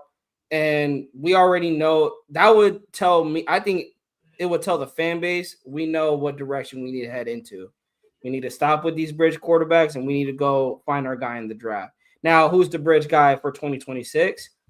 Fuck it. If you got to sign Kenny Pickett back, put Pickett out there. Put Aiden O'Connell out there. The thing is, what reason why I'm suggesting those two? One, they're already in the building, and two, they're cheap. You don't want to have to go out. I mean, you could also throw the idea of Malik Willis possibly from Green Bay. Like, there's some other cheap quarterbacks out there to come in for as a bridge quarterback. But it also depends on who's the coaching staff and are they going quarterback in the draft too? That's another thing. Well, you already got AOC still on the rookie deal. His rookie deal, he'll be on the last year of his rookie deal next year on 26. Pickett is going to be a free agent at the end of this year. So you can go out and re-sign Pickett if you like what you see in Pickett, but you can go out or get a different type of journeyman quarterback just to go ahead and be your bridge. My thing is, I just want a bridge quarterback that's not going to be our answer, like our long-term answer. That's me. So let me ask you this, Primo, and I'll ask you guys this quick question. If you guys have Bade, who's out of the U, right, the defensive end, rated higher on your board, you have the number 1 pick, and you think that he's a bigger generational talent than the quarterback that you have on the board, what do you do? Do you draft Bane and say, hey, this guy's going to be a generational talent, and this is why I'm looking at him? Or do you draft the quarterback even though he was rated lower on your board? If I have a defensive player that's rated higher, I'm going defensive player. Here's the reason why. It's because can you look at because here's the thing. We have the first overall pick, right? You essentially have the first pick of the second round. Also, who's to say some of these quarterbacks don't drop? Like Ty Simpson doesn't drop out of the first round. We've seen it before where quarterbacks who were supposed to go in the first round, they drop into the second round. So you can possibly still get your quarterback in the second round. Again, not guaranteed, but the Raiders did it before where they chose defense over quarterback. They did it in 2014 with Khalil Mack when people were saying Khalil Mack was a generational type of pass rusher, type of linebacker. He could play linebacker, but he could also put his hand in the ground and rush the passer. If there's a defensive guy that's a generational defensive guy and you could give Max Crosby help, that's the key thing too when it comes to the defense side of the ball. I don't think we've seen the best out of Max, and it's because he has not had help on the other side. So imagine getting a generational type player on the opposite side of Max, and now you have one generational defender, and you're probably going to get the best you ever seen out of Max Crosby. Better than we have, even though we've seen great things out of Max. I think you could see better out of him. So I would lean towards getting a defensive player, especially if they're a generational type and the number 1 on my board. So you stay true to your board. I would stay true to my board, especially if it's a defensive type player, because like we've said, we need holes at every single level. And I love Mendoza. And as much as I love Mendoza, it would be hard to pass on him, but it's like we've seen what happens when you pair up a young defensive player with a young quarterback. You can have 2 foundational pieces. We have Max, yes, but how long is Max going to be here and dealing with this bullshit of a defense? You don't know. We got to start addressing the elephant in the room of giving Max help on that defensive side of the football. When he's marching out there, time in and time out, still putting up the numbers, but not getting no help on the other side. Secondary, like we said earlier today, leaving guys wide open downfield. We got to start. It's just, I'm just lucky I'm not Spy Tech. That was a coaching thing, though. That was a coaching thing. That was a coaching thing with them not addressing that secondary, because there was plenty of times, bro. I remember because I was doing the Good Morning Raiders shows with Rundown. Shout out to Rundown. And we were talking about that consistently, like getting a nickel, getting a safety, and like never was addressed. Getting a fucking linebacker, never addressed. Aside from Pratt, when Pratt became available, I was actually surprised that went out and got him. So a lot of that stuff also stemmed from like Pete Carroll, like he wanting his guys, right? Yeah. Like they don't fit the fucking 2015 mold, so they're not good. There's not guys that we want to bring in, though. Other guys in the league, Pratt went like quick to the Colts, like. Bro, he had an interception today too. Yeah, exactly. So shit like that. So a lot of it is also the coaching style, their idea, philosophy, and what they want to go ahead and bring into the building. My thing is this: we need a quarterback. We've been needing a quarterback. If we keep pushing this issue off, thinking like, okay, we'll go ahead and get like a second rate or a guy a little bit farther down the trough. We're never going to go ahead and address that issue. We have the number one pick. You should get the number one need, which is a quarterback. Quarterback changes the face of your franchise at times. It's just that important. You have to build around him. You got to build that offensive line. I 100%. I keep saying that every fucking year. And that's why I keep saying you need to spend money on this offensive line. Leonard Baum, hopefully, I hope to God that the Ravens fuck that up. And let him hit free agency. Like, if he's available, go get him. Bro, they're gonna franchise tag him.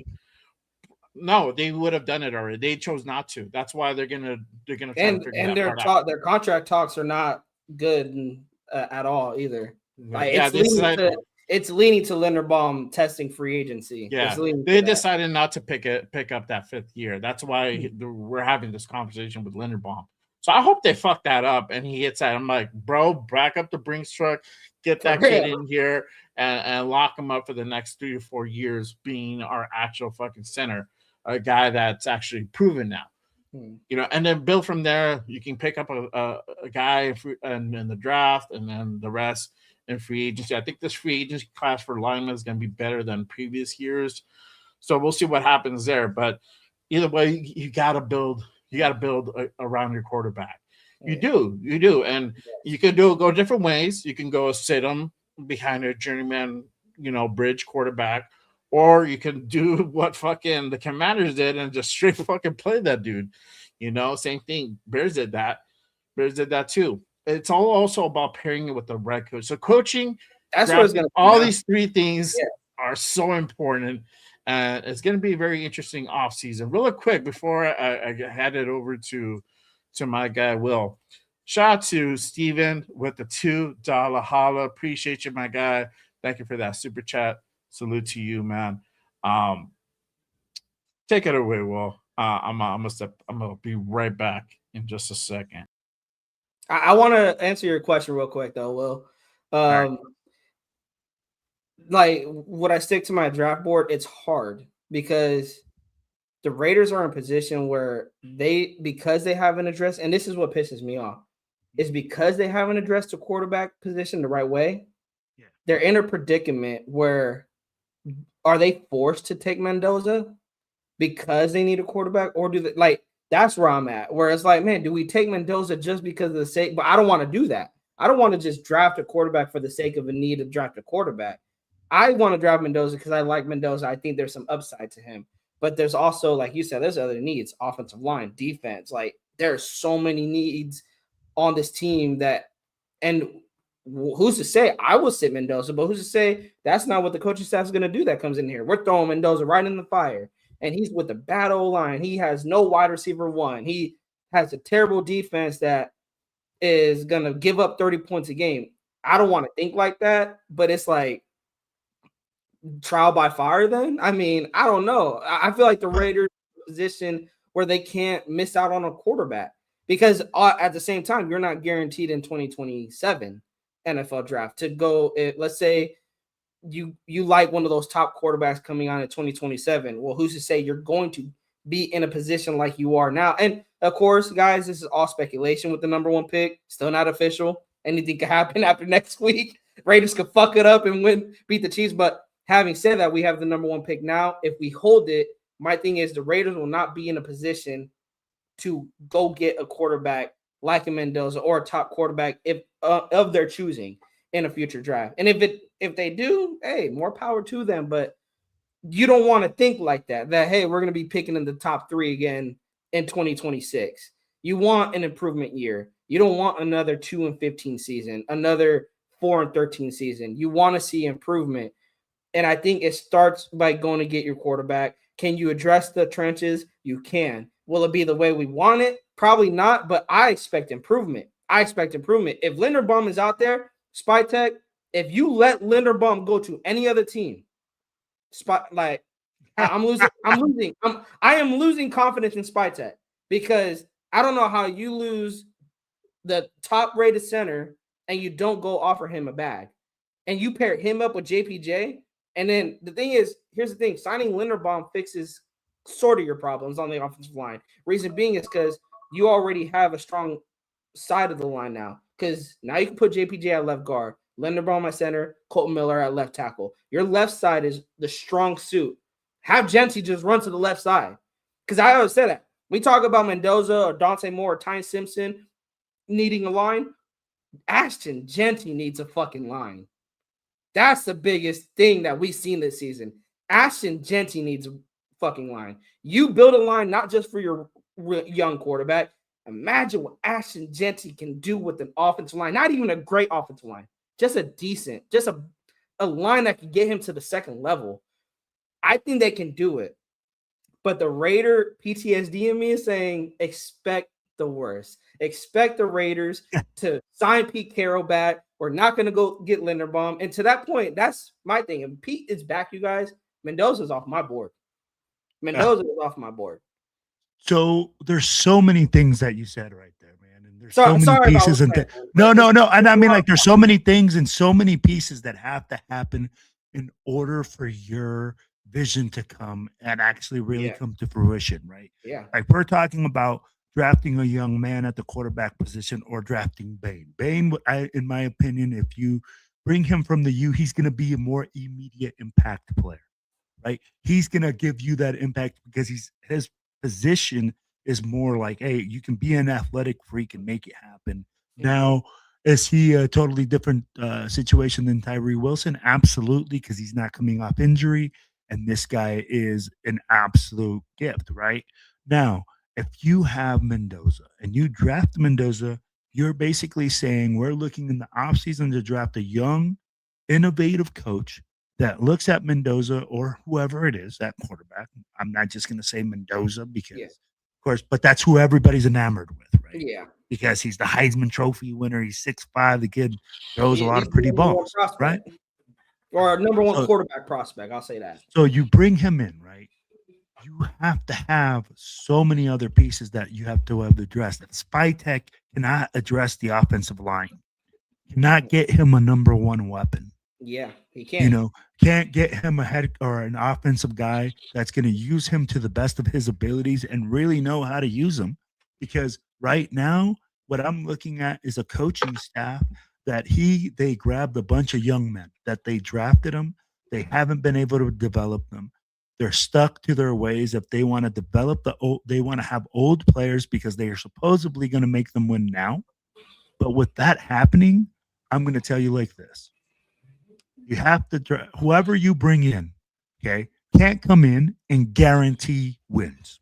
The worst thing that Pete Carroll said is we're going to win and we're going to win a lot. And everybody ate that shit. Mm-hmm. Everybody was like, oh, we're going to start winning because Pete 100%. Carroll has been winning. Right? You got to come in and you got to keep it a buck. You got to come in and you got to say, hey, we are here. We are rebuilding this team. We are going to get better every single week. And you have to have a vision. And there has to be a straight cohesion vision of saying, hey, this is who we need to get. This is the way we're going to address it. And this is the way we're going to do things. At the end of the day, you can't have 15 leaders. They can't be Tom Brady, Mark Davis over here, and fucking Spytech over here. No. All those dudes have to sit in the same room and either, like I said, Tom Brady's either 100% in this or 0. I don't want your 10% of your opinion on a fucking player unless you're sitting there telling me, like, I'm going to back him up with my 10% shares of this company. Like, that's how much I believe in him, and I'm putting myself 100% right behind this kid. Because at the end of the day, that's where we're lacking. We're lacking leadership. We're lacking vision. We are lacking all that from the top. It's not from the players. The players want it. You can see the frustration. I get Geno Smith is not having a great season, but tell me that he looks happy to be out there. Tell me that he looks happy to be throwing interceptions. No. Nope. Yeah, he's fucking frustrated. Everybody has hit the wall. I think we're seeing the last of Geno, bro. I agree with you. And we saw the last of him. But I can't say out there that this kid was going out there and saying, oh, you know what? I'm going to intentionally do this. No, that motherfucker wanted to win just as bad as everybody else. The thing was, it didn't pan out. We got bad coaching. We had bad game plans. And then we got BTA'd every single time. And when you have a bad offensive line, that's what you're going to get when you don't have a number one wide receiver. We talked about it at the beginning of the year. Oh, who's going to be our number one? Kobe Myers. Oh, who are we going to get over here to do this? Oh, well, we're fucking Alex Kappa. Bro, that was the big name we brought in on offensive line, Alex Kappa. So that's why I go to SpyTech and I say, hey, you know what? Bro, you got a lot to fucking do this year. You got a lot to show. Yeah, pressure's on. Put that on SpyTech, bro. 100%. You put Kappa on SpyTech because we could have gotten Mekhi Becton and we fucking whiffed on that. And he went to fucking San Diego, bro. And they're fucking, and look what he's doing. They're relishing that move, bro. You know what I mean? So, yeah. And then you brought Geno. I don't give a fuck that the coach says, hey, I want this guy. As the GM, you have the full ability to say, I am not going to pay this guy this amount of money to come in. He's not that valuable. I'm not looking what you're seeing. And if we're not seeing eye to eye, we're not going to bring in the guy. You know, and that's what it is. As the GM, you have to have the levels, bro. You have to have big. That's what I'm saying. You gotta let those nuts hang, bro. Yeah, you have to have that. But wait, you have to have the testicle fortitude. This is a family show, bro. No, I'm just kidding. Yeah, you have to have the testicle fortitude. The word of the day from Jay Raider. Whatever you want to call it. Because at the end of the day, bro, the buck stops with you. And you can't sit there and be like, oh, the coach wanted this. No, you're the GM, bro. You hired that guy. Mm-hmm. So you're the one that's going to sit there and say, at the end of the day, I brought in these players. I brought in these coaches. And that's the product that we're putting out on the field because of what I brought in and what I did. So SpyTech gets no pass from me. Oh, I agree. For me, the biggest disappointment was that Pete did not give these young guys the burn that they needed. And when he said, I am not here to develop players, bro, that immediately threw the red flag for me. I was like, where are all these pro bowlers that we got the red flag too. Like, why'd y'all pair me up with him? Like, he's not going to develop my guys. And it makes spot, and that's what we don't like seeing, Will, is these head coaches making these GMs look bad. You know, not giving SpyTech a pass, but you give him the benefit of doubt because of how bad Pete and this coaching staff have looked. But it's like, again, is that going to be a downfall to SpyTech? Is he going to be here next? I know there's reports saying that he is good to be here next year. Yeah, Tom Telesco was good to be here until he wasn't. So who knows? That's the thing. It's all in the unknown, and I just don't want SpyTech to get the shit at end of the stick because Pete Carroll is still here, or whatever the case may be. But the pressure is definitely on SpyTech. You can't just go in. You can't just go in. Like I was telling Will earlier when you left, Jay, that he can't go and make another Kappa move. He can't make another Kappa move. No. Like if Linderbaum is out, like if Linderbaum does test free agency, dude, you cannot let him go to any other team. You have all this money to spend. You better back up that Brinks truck and give that dude the bag.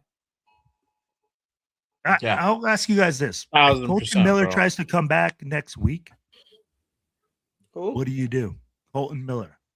He is he might be back next week. I'm telling you, I do not allow that. They should shut him down, bro. They should shut him down. If we shut down Max, we have to shut Colton down, and we have to do the right thing for the organization. Yeah, I don't even like him practicing right now, bro. Like that makes me nervous. Keep Stone Foreskin out there. Okay, Caleb, give Caleb a shot. Yeah, give Caleb some burn. That's where I'm at with it. I want to see Caleb Grant. I want to see the young guys get out there. I'll be like, I don't. And again, nobody wants to see anybody get hurt. I feel bad that I said, like fucking Gina. Like, but the thing is, dude, I'll be like, he's just burnt so many bridges, and he's been it's been a that penalty relationship was a soft both ways. penalty too that they called for him. That penalty was a soft roughing the passer penalty or whatever they called it. Because I think that was a play he hurt his ankle too, supposedly.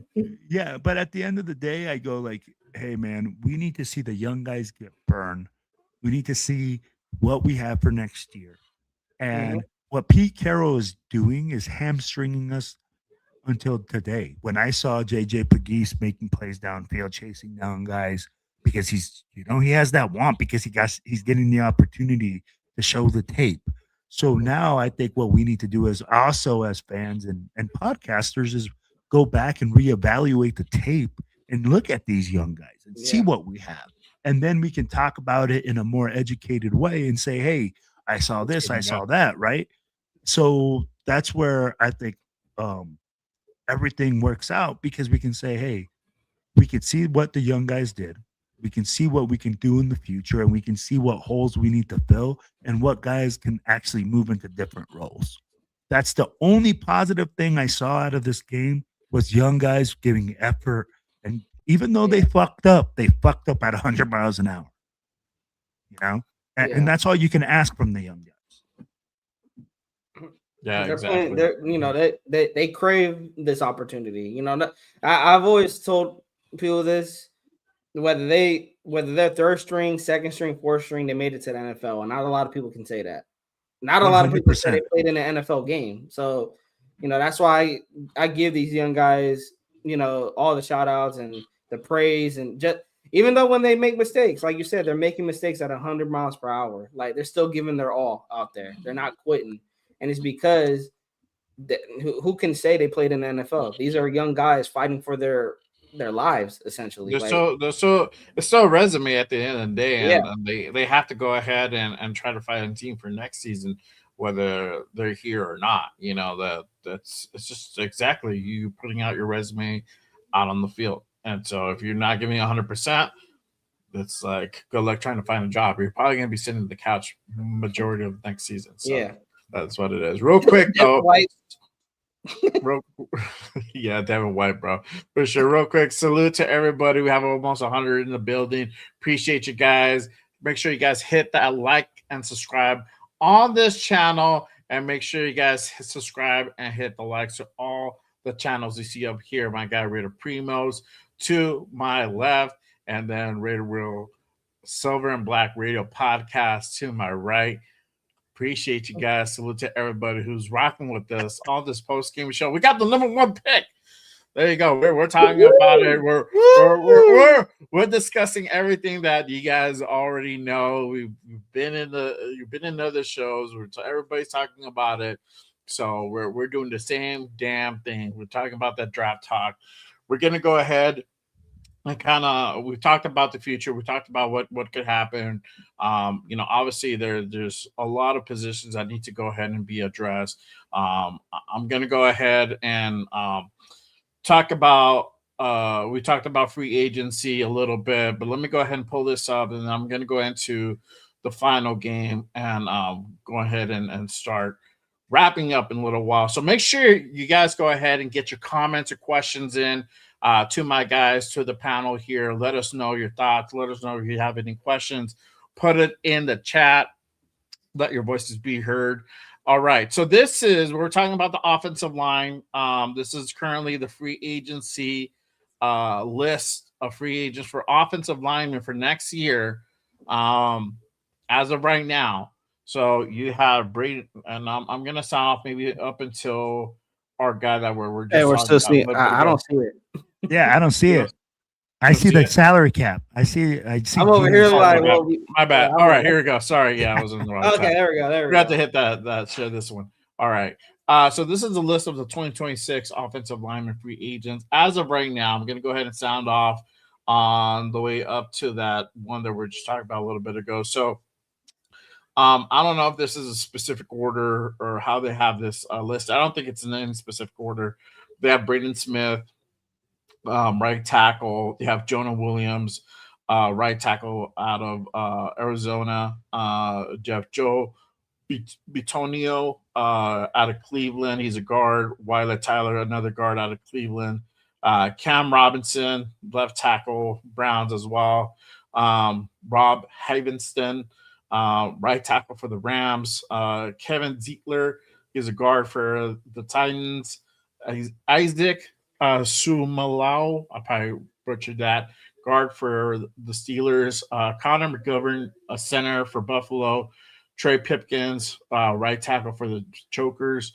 Luminar, I should have skipped him. Evan Neal, guard for the Giants. We've been there, done that. John Simpson, guard for the Jets. Ethan Pollock from the Browns. And I'm like, fuck that guy. Ted Baracus, another center, Bengals. Ryan Bates, center for the Bears. He's going to be a free agent. Kevin Beecham, left tackle for the Cards. Josh Jones, right tackle for the Seahawks. Josh Neiman, I probably butchered that, tackle for the Panthers. Andrew Wiley, he's a tackle for the Commanders. He's going to be a free agent. Elijah Vera Tucker, another tackle for the Jets. Robert Jones, guard for Dallas. Zion Johnson, guard for the Chokers, and Trevor Pennington as well. Caden Mays, a center for the Panthers. Cole Van Linden, a guard for Jacksonville, and then Tyler Lindenbaum, a center for Baltimore. He's already listed here again because they Baltimore not picking up that 5th-year option. They can still make a deal, but as of right now, this is currently the list. I mean, the list goes on more, but right now, this is kind of what you have out there in free agency. And Tyler Lindenbaum, 25 years old. He's going to be 26 next season. Still a young guy. Market value about 17 and a half. You can go ahead and bump that up to about 24, 25 per year for the next 3 years. Yeah, guarantee a majority of that contract and lock him in, next 3-4 years in Vegas. So this is definitely one of the names to go ahead and kind of look out for. I'm going to have my ear to the wall for this guy and kind of see what that develops out in Baltimore. If they were able to go ahead and make a deal. If he hits free agency, bro. Hey, I need you to make that direct call. Jay, I need you to make that direct call that you got on your bat phone to Mark Davis and get on that thing. I know you got it in the back. You go in the back, you make that phone call to Mark Davis and you say, yo, this dude, we need to sign him ASAP. Because look, you said a lot of key things here. Youth, long-term solution. I do not want any of these guys that are 30 to 35 years old to come in here and be a 1 to 2 year solution. This cannot be a 1 to 2 year thing. We have to start looking long-term for these guys. So you have to start looking at their age, their youth, and their ability. And when you look at a 25 to 26-year-old dude, that means you got another 10 years. 10 years, one fucking decade of a high-quality player that can continue to grow and develop. That's what I want to see. I don't want to see a 35-year-old Greg Van Rotten being signed for fucking pennies on the dollar to come in here and pull another Alex Kappa. Sign youth, sign guys that are worth their dollars, and sign them to long-term contracts in order for this team to have stability at positions of key need, which is offensive line. We need those guys. We need long-term solutions. We don't need no short-term shit. So don't give me no 35-year-old. Don't give me no 32-year-old that you're going to sign for 2 to 3 years. I don't need to save the pennies on the dollar. I don't need Coupon John. I need Big Huevos, Big Money John. Yeah. Big Dong John to show up and show up with the Brinks truck and back it up. That's what I need. Back up that shit, bro. Exactly. Yo, real quick, shout out to my guy James for Poe.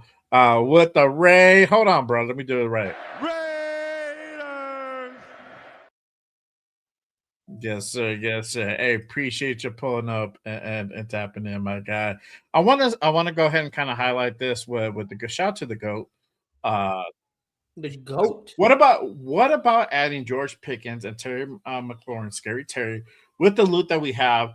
That and that's the thing. I think George becomes a free agent this year coming up. I don't know what I think he does, but I don't know if Dallas is check going to real let quick. him walk. Not after the season he's having. Dallas, Yeah, they're likely going to try to get a deal with George, and Terry's already on a deal, so you would have to trade with Washington to get Terry McLaurin, which I'm not doing because again, there we he talked is. about it earlier. We got too many holes on this team. We cannot afford to the splashy trade, you guys, that people keep talking about. We cannot do it. Okay, so all these splashy now. I know people talked about the Joe Burrow possibly trade and all. You can't. I don't think we're right. We're not in a position to make trades like that. We're not. We got to keep all the picks that we can. The wide receiver free agency list looks disgusting. It looks disgusting. I mean, you do have George Pickens on here though. Yeah. He's set to hit free agency. He is on Look at his market his value, $30 million. Damn. 30 million. Yeah, he's a little better on the higher end. But you know what you're getting with George Pickens. Yeah. I mean, literally that dude dices up in that game versus Dallas. So I would love to have George Pickens. I would love to have Deebo Samuels. But who's gonna get him the freaking football? Who's gonna make the play call? That's why you get a quarterback in the Fernando Mendoza. No, wait, hold on. And who's gonna be the coach? Who's the coach that's gonna be calling these plays? That's gonna be able to handle these personalities. That's gonna be able to handle these personalities. Because guess what? That young quarterback is not going to come in there and tell Deebo Samuels to shut the fuck up. Or George Pickens. George Pickens is going to look at him and be like, get me the motherfucking football on every play. Why are you not throwing it to me? That's what receivers do. You have to have a guy that is as strong as a head coach to handle these personalities because you're a coach or because you're handling them with a rookie quarterback. That's going to have a lot of rookie mistakes. That's going to throw a lot of short balls, a lot of hospital balls, probably some interceptions. How are you going to handle that? That's why I wouldn't do it if you're bringing in a young quarterback. Bring in another young receiver. Have them grow together. Yep, that's what I would do. Because they're going to make the same mistakes. They're going to go through the progression. They're going to grow together, and they're going to be together. They're a tandem. And that's how quarterbacks develop. Look at Aaron Rodgers with freaking Adams. Look at all these quarterbacks that have a pair. They all grew together. Marvin Harrison with freaking Peyton Manning. Shit, look at Derek Carr and Amari Cooper together. They were killing it at one point. So you have to kind of pair them up like that. If you bring in a senior guy like that, those motherfuckers have a lot of clout. And those dudes want the football. And when you're fucking not being successful, they're the first ones that freaking are going to be saying something. Yeah, that's where I was adding to. Well, every time I talked about when it came to a wide receiver, where can we get a wide receiver one? Draft. I think you look in the draft, and if you don't draft a wide receiver one, like let's say you do draft a wide receiver and they're not, they don't pan out, hey, you keep drafting until you're trying, or maybe next year's free agency. I didn't check next year's free agency class. Maybe next year's free agency class is better. And you still got Dante Thornton in the building. I mean, I know he has all the measurables, but again, we talk about development. And that's why the most important decision, you guys, is not what we do at first with the first overall pick or whatever pick we have. It's not what we do in free agency. The most important decision we have that we should be watching as a fan base is, does Pete stay or go? That's where I'm looking at. Does he stay or go? And if he does go, who are we bringing in to replace him? That's where it starts. It starts with coaching. We could, that was funny. Well, we could talk about NJ. We could talk about free agency wide receivers, offensive linemen, drafting Mendoza. Who's going to coach this team? Yep. All that doesn't matter if you bring in a coach that doesn't know how to develop these players. You got to do it by steps, and like we did it last year. You got to first get through the last game of the season. Yep. Then you got to wait for that Black Monday, and then that whole week to find out what's going to happen with this coaching staff. Is everybody going to get clipped, or is everything going to stay the same? You know, we know for one thing, not everything's going to stay the same. We're going to bring in offensive coordinator, no matter what. That's a given. But are we also going to be in the hunt for a head coach? Are we also going to be in the hunt for a defensive coordinator? That's probably going to happen as well. I don't see Patrick Graham sticking around for another. I think he's going to be gone no matter what. The thing is, if Pete is here, you can kiss Mike LaFleur not coming here because he's not going to take a job to be a coordinator unless you're looking at, well, he's calling his own plays. Because like you said, Jay, earlier, Sean McVay is the one on the plays. Yeah, exactly. But again, and you can sweeten the pot by letting him know, hey, you know, like once Pete's gone, this is yours. But you do that with Chip, like, and then Chip got the how that worked out. Yeah, exactly. Yeah, so. I think the thing is, again, if I'm the Raiders, I'm not bringing Pete back. Again, I'm not the Raiders. That's the thing. But if I was, I wouldn't bring Pete back. I think you got to bring in a whole new coaching staff. But whoever you bring in, you gotta. This is why I put it a little blame in my last video. I put a little blame to Mark Davis because people's like, well, he's spending money. He's hiring all these coaches. Well, where's my return on investment? I keep firing these coaches, and I'm still having to pay them when they're not even coaching the team. So at some point, I want to see some frustration. And people say Mark Davis is frustrated. That's the thing with Mark. That's his own fucking fault. Yeah. Like he went out and got Gruden on a 10-year, $10 million per year deal. Yep. You know, so it's like, who the fuck told you to do that, bro? And then you went out and clipped your guy once some like fucking bad PR shit came out. Like, yeah, you could have been like, oh well, I must, like. The PR shit is not as important as us winning. We're gonna get through this. We're gonna figure this part out. But he decided, all right, cool. I'm gonna go with the narrative, clip this guy, and I'm gonna end up paying, however long. I mean, I think they settled on something, and he's taken care of. But as of right now, I don't. That's all Mark's mistakes. That's where it comes to me when it comes to if Pete's gone, Mark, let Spytek bring in the head coach. Let Spytek bring in a guy that he can work with. We talk about they need to align, that they need to work together. Let Spytek be like, I'm gonna go get this head coach because I can work well with him. And then, like Will said earlier, let the coach bring in his coordinators. And then, but there has to be an agreement. This is my main thing. There has to be an agreement between the GM and the head coach that the GM is going to be the one that's controlling the roster. The coach is the one that's going to be controlling the results on the field. I will control on developing these players. And if I can't develop these players, I am the one that's failing as a coach, not the GM. But yeah, I mean, there's like we talked about it. Well, there's so many moving parts. You just hit it on the head. You just hit something on the head, though. You said, hey, we need to get a head coach and the GM in the same vision, right? And you said, hey, the players that the GM brings in, the head coach has to say, I am going to develop these guys and make those players pan out for you and make it like we're working together. This is where, again, I go back to Pete Carroll saying, I am not here to develop players. And when you say that to me, immediate red flag. We are not here. We're not a fucking championship team. If you're not here to develop players, then this is the result that we get. You obviously didn't develop anything. Yeah. So the results for me this year show me as if I'm the GM, I need to get rid of you. Yeah. I need a coaching staff that's going to develop my guys. And I don't know who Spytek's got in his little black book. I don't really give a who. But you better call everyone.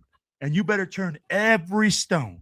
And I better be hearing that the Raiders have interviewed 55 coaches. I don't care.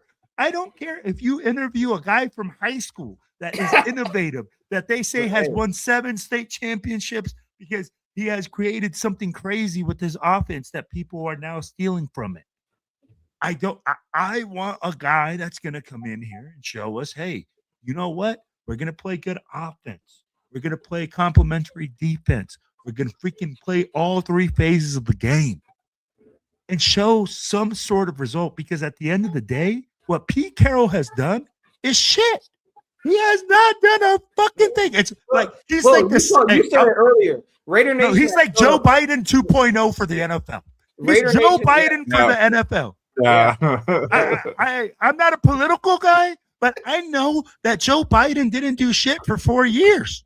And I don't, bro, I only like, I'm not a political guy, but I know that, hey, he didn't do very much, because I didn't see a lot of news coming through that he was passing laws or anything. So I know that Pete Carroll didn't do shit in the freaking Raiders, because guess what? We're 2-14. Yeah. 2-14. We're worse than last year. We're not showing any improvement. So at the end of the day, the proof is in the pudding. Guys, in my opinion, you will see probably, I'm going to say when is it? January 18th or something like that? That we fired AP last year? I think it was sooner than that. It was literally that last game, and then like 3 days later he was fired. So it was like that. I felt like it was like halfway through the month. He was fired on the 7th. He was fired on the 7th. Yeah. Okay. Yeah. Don't so like 2-3 days later, they let him go. Yeah. Bro, don't be surprised if we see the same thing this year. Black Monday, yeah. On Black Monday. Here's my thing though, Will, and I know people don't want to hear we did AP dirty and all that, but here's my thing. AP was he did not deserve to be head coach. I know a lot of us fans, including myself, was thinking, we had a pipe dream that we could ride in the sunset with AP because he fit the Raider mold and was all Rich with that Bisaccia flag. 2.0. Yeah, it was a Rich Bisaccia. But having said that, if we do bring in a new head coach, there's got to be like a 3-year plan. You can't cut this coach out after the first year or even midway in the second year. If it looks bad in the first year, it has to look bad because it's under the head coach, not because of you're just losing close games. That's what I want to see. I could live with us losing close games against the Chiefs, like 30-27, because we're not there yet. We're not on their level yet. Where again, it's year by year basis where, okay, it's your first year, there's an improvement, but if we're getting blown out still, like how it has been this year, where like we said, Raider Nation has been showing up week in and week out, watching this team get belt to ass handed to them every single Sunday. Like, that's the thing. We're not even competitive, you guys. That's all I want to see next season. I don't care if we win 6 games or 5 games. Are we competitive in all 17 games? Or is it just belt to ass every single Sunday? Every single Sunday. 30-14, 38-20, or 40. What was the Colts one? 40-6, something like that. Like, that's 3 hours I'm not getting back. At least can it be like a Bears and the Bears game where it was a little bit competitive, or this past game against the Texans where it's a little bit more competitive? I can live with losses like that. Knowing because of the position we are in now, you guys. Not saying I can live with it all the time. I'm just saying the position we're in now, we can only go up from here, you guys. We're at rock bottom. We're probably way past rock bottom. Are you sure? We're probably, what was it that Billy Bean said? There's 50 feet of shit, and then there's us. Exactly. So we're down and out. We can only go up. So for next year, what I'm looking for is just improvement, competitiveness. Do I want to see more wins? Yes, but I don't think it's hard to get more than 2 wins. Let's be honest. At least it shouldn't be, right? It shouldn't be hard. We make it look real hard, bro. We're making it look really fucking hard. Super hard. Yeah. We look fucking pretty. But theoretically, we should get more than 2 wins. And again, I want to see improvement, competitive. I want like when I'm watching a Raider game, I want to enjoy the game, win or lose. I could be like, damn, that was we lost, but that was a good football game to watch. That is again giving us hope. I want to be in the Texans game all day. You know what, bro? Yeah. I'm telling you, the Texans game, I literally was in the game. We leave, and like the Texans fans are looking at me and they're like, bro, your team actually played really well. I know. I'm like, I'm not even like mad that we lost. And then today happens. Bro, you can walk away being proud of your team. Like your team fought. Your team went out there and fought. Like that's what I could live with. Happens, bro. And this is why I say, and then this happens. You get straight BTA by the motherfucking Giants. The Giants came in here, bro.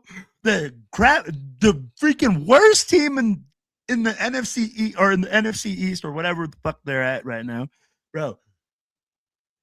And put straight BTA to this team.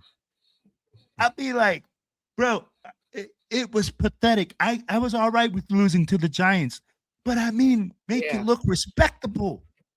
Like I said, I thought it was gonna be closer. I didn't think it was gonna be like this. This was total BTA, and it's embarrassing. Yeah, it's embarrassing because and that's why I we just got diddled on the field by the Giants. Yeah. That's exactly what happened. We got diddied. We got diddied, and we liked it. It's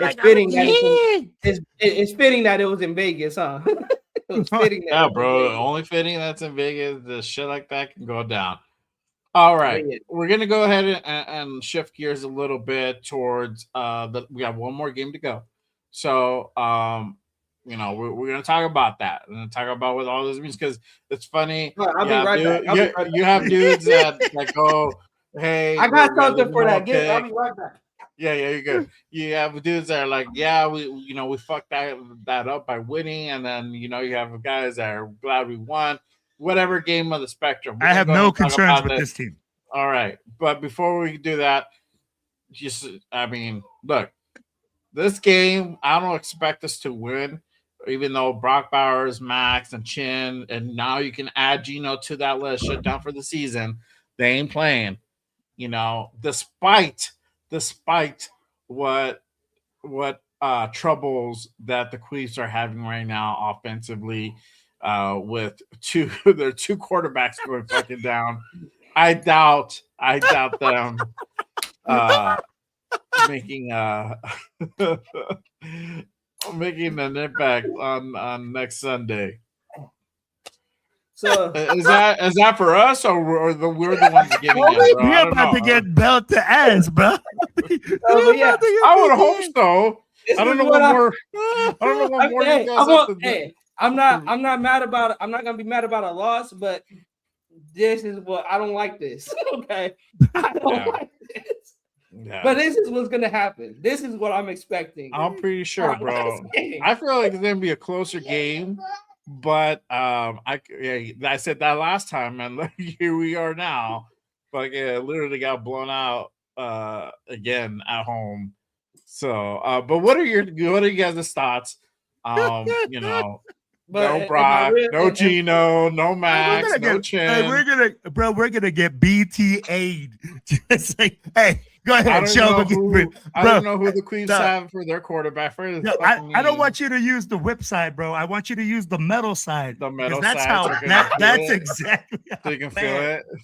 Bro, we're gonna feel it. So you can feel it, bro. The Kansas City Chiefs are gonna look like the Super Bowl champions, bro. They are gonna come in. And they might even rack up 35. They might rack up 38 points. And the Raiders, bro, we probably have 3. Yeah.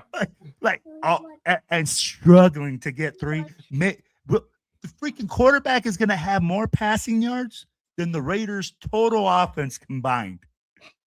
Bro, that's exactly what's going to happen, bro. Because they're not going to run the football. They're not going to run the football. Defense that's exactly right. A nosebleed. And tell me, you Primo that know this, right? You know that the formula for the Raiders to actually win games and be competitive is for us to run the football. That's what we did against the Texans. And what did Pete Carroll come out and say that we were going to do? Oh, we're not going to do that next game. Our game plan is totally different. So literally what Pete Carroll is telling us is that we're going to just game plan to straight BTA until the last game of the season. Oh, yeah. And Pete Carroll is loving it right now. He's loving taking that belt to ass because that's all he's been doing all season long. So, yeah, that's exactly what I expect, taking some belt to ass. We're probably going to be shooting the shit by halftime. I'm going to see fucking Jay posting on freaking halftime drunk as fuck, pissed off as hell, saying how bad we are. I won't be pissed off anymore. That already left, bro. Yeah, for what? I bet see Raider Primo just posting about straight BTA and how he predicted how we were going to take BTA all game long. I'll be like, man, they gave me the belt. He's gonna show they up. Gave me the belt. He has the fucking the belt buckle imprinted on the ass, bro. That's how bad it is. There you go. There's gonna be a fucking big old KC on that bitch. There you go, bro. I'll be like, that is my prediction from the game. Casey, fucking Taylor or Kelsey or fucking Kelsey Swift, Taylor, Travis Swift. Kelsey Travis Swift is gonna show up and freaking Taylor Kelsey. Taylor Kelsey, yeah, whatever. Like, bro.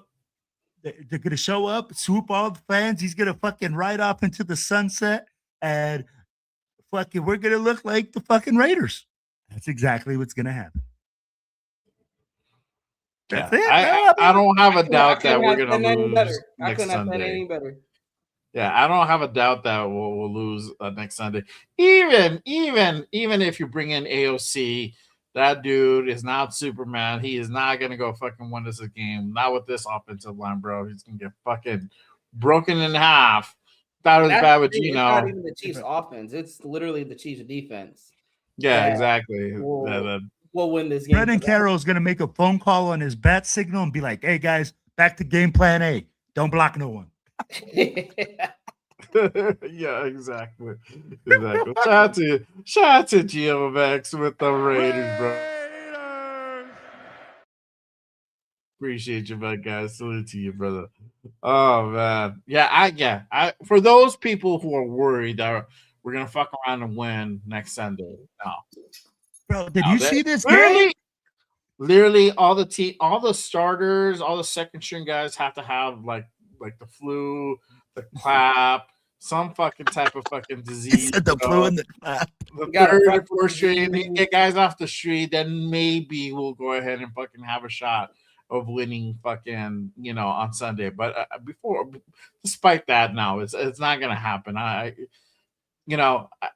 think it's gonna be a closer game than this. But I still think I'm hoping it's a good game, man. But I hope it's a good game too for my own, for my own dignity. But for our dignity as a whole, as a nation. But it's not gonna be a good thing. It's not gonna be a good turnout. So I know they were talking about it. If you guys watched the game, I know they said that there still could be things depending if we win next week. We're not gonna win next week. Let's just keep it a beam. We're not going to win next week. Okay, so we essentially got the number one from here on out. But stranger shit has happened, and I know the whole AOC put up 63 on a team that quit. A team that quit. A team that was already fucking broken. The Chiefs are not broken. They are not. This Chiefs team, what the fuck they got? What 5-6 wins already under the belt? It just hasn't panned out. Even on the worst day, I think they'll still fucking beat us with their fucking. Bro, you think Chris Jones is gonna want to lose to us? You think Chris Jones is gonna line up and be like, "Hey guys, let's just be some fucking losers and lose to this fucking 2-14 team, so we can really show what a piece of shit we are." Come on, bro. People He's think not gonna that line up like because that. they're our divisional rival, they're going to try to spoil our draft pick. Here's the thing, guys. They're going into Allegiant undefeated against us. Think about that. They're going into Allegiant undefeated. They're not going to ruin that record. Mm-hmm. They want to hold that over our heads. We're in division. As long as they could. They are going to keep that perfect record since the Raiders have moved to Vegas. There's no way they're going to sit down and lay down to lose and break that record. No, you guys are right. They're our division rival, but they want all the bragging rights they can. They want all the bragging rights. We won a Super Bowl in Allegiant. We have a perfect record against you guys in Allegiant, probably a better record in Allegiant than you guys. Like, they're not going to lay down just to sabotage the Raiders' first pick. They're not. This is the crazy thing, right? People actually think that Chiefs are going to be like, yo, we want to take a loss to the fucking Raiders. Like, what the fuck? Do you guys really think that they want to be like, oh yeah, we're gonna roll over to the shittiest team in the league? No. Their mind is not like that, bro. They don't think they don't think like that. Like, we're not gonna let them get the quarterback of the future. Exactly. No, bro. They have a championship or bust mentality. The Chiefs are not scared of the Raiders. They could draft a quarterback. The Chiefs are not scared of the Raiders. D-Hog, how many times have the Raiders beat the Chiefs since 2013? Since Andy Reid's been there? 3 or 4 times. They're not scared of the Raiders. The Chiefs are like, go draft Mendoza. We'll still kick your ass. Exactly. Go draft Dante Moore. No, we'll still kick your ass. Scared. We're not scared. That team is not scared right now. Bro, what team do we scare right now? Teams circle us to change their system. Bro, we are the it's not going to scare the Chargers. It's not going to scare the Broncos. It's not going to scare the Chiefs. You guys, we are this team is bad. You guys, this team is bad. We can't even scare a Pee Wee team right now. That's how bad we are.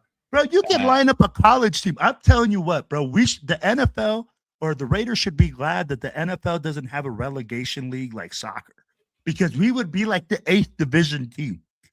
Right now, we would be in so far down the depth chart, bro. We'd only have local fan support going to the games. Like, literally. People need to realize, man, that we are a bad team, that we're not one player away from becoming competitive and becoming, oh, yeah, we're so big and bad. No, we are several pieces away, a coach away. We're not even one coach away. Yeah. There's so much. It's a lot of pieces, a lot of things that have to happen. If it's about getting a quarterback, the Chiefs wouldn't even do that because they know the Raiders have so many things other than quarterback to address. Exactly. That's the thing. And the thing is, another 5 years is being like what the AFC East, what the Bills were going through before Brady left, is being competitive in a division but never winning it. That's what the Chiefs hold over this division until this season with Denver. But in my opinion, the division is still to Kansas City. Yeah, Denver, you won the division, but Kansas City's won it what? Before Denver won like 10 years straight. They won the division. Guys, the division goes through them. All this talk that Kansas City's out. Mahomes ain't got it no more. Kelsey, guys, Kansas City is still Kansas City until proven otherwise. They won. They got more things to ride on. And guess what? Next off season, right before the season, they're gonna be talking about KC again being the number one. And honestly, them having a terrible season will scare me. Why? Because they're a great team that can get better. Fucking Primo, you just hit it right now. I'm gonna tell you right now, bro. That can get better. And guess what? Andy Reid has hit on every draft. Gets his guy. You think they're not gonna draft offensive linemen to address the offensive line issue? Dude, he's gonna come in there, get the guys they need to move. They're gonna move to the right. They picked fucking Patrick Mahomes with the 10th pick. Everybody thought this dude was trash, and this motherfucker makes him look like gold. Let's not get it confused. The Chiefs ain't scared. Right now, we should be fucking scared because they're going to get a higher draft pick. They're going to get better positioning, and they're going to get deeper for next year. Our conference is going to be that's why the Raiders need to start getting it together because this conference is getting stronger. We need to eat our Wheaties, bro. We're getting left behind quickly, as you can see. It's that fast. You even got Baltimore. Baltimore might get be up in the top 20s, top 15. They're gonna get stronger. And here's the thing, hey, bro. Every time you guys go to your mama's house, what's the first thing she does? Is feed your ass, right? Give you a little something to feed. If you don't eat, she's telling you look skinny. That you ain't been eating. That what's been going on? If you eat too much, you fucking fat, right? But guess what, bro? The Raiders are starving. Bro, we're bro, we don't have anything to look forward to. We don't have any pieces that we can say that we can build around right now, except, again, a couple of players that are rookies and young, or Max Crosby that's on his backside, right? Or right at his prime, starting to turn. Dude, we don't have anything to build upon. We don't have any young players that we're looking for in the future. We don't have any current players that we're like, oh, man, we're going to put our game plan on that guy's back. Geno Smith isn't the guy. So at the end of the day, bro, this franchise is starving. We need something. We need something to look forward to. We need hope. We need a change.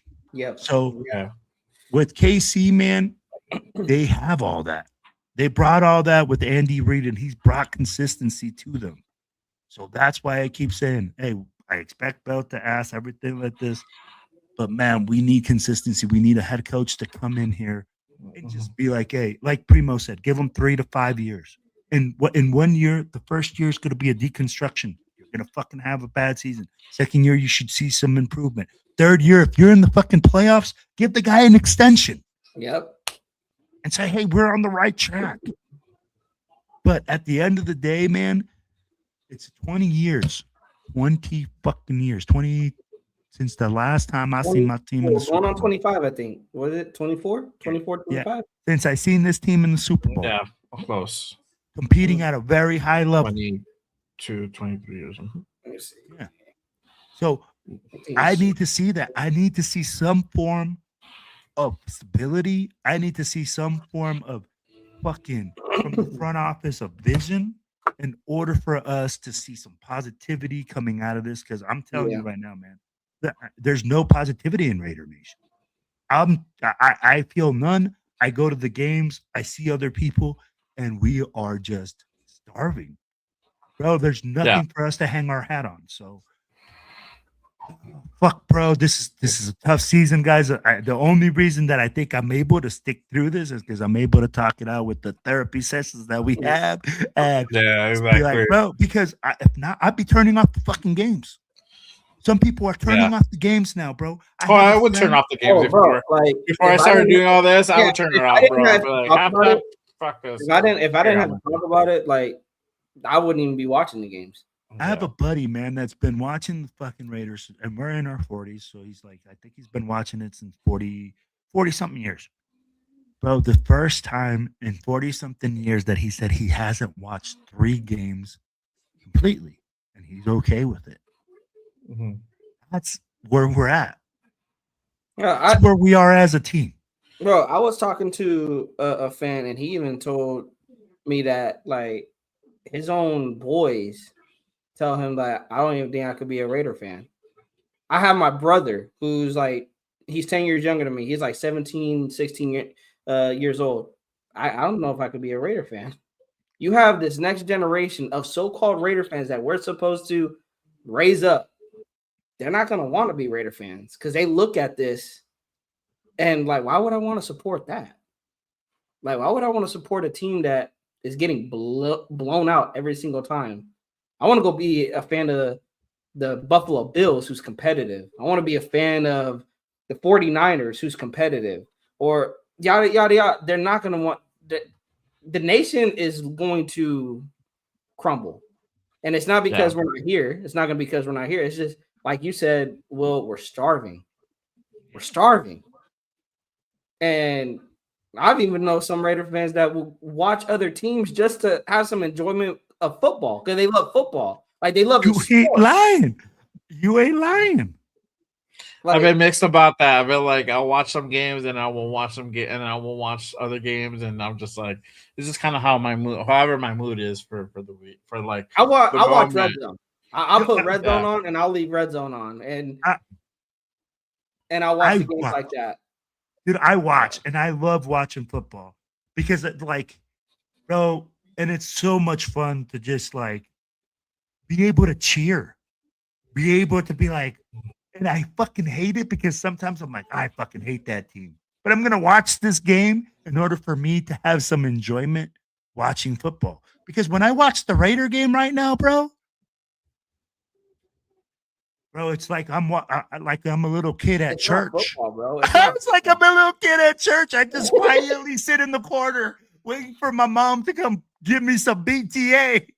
It's coming. Some chingazos, bro.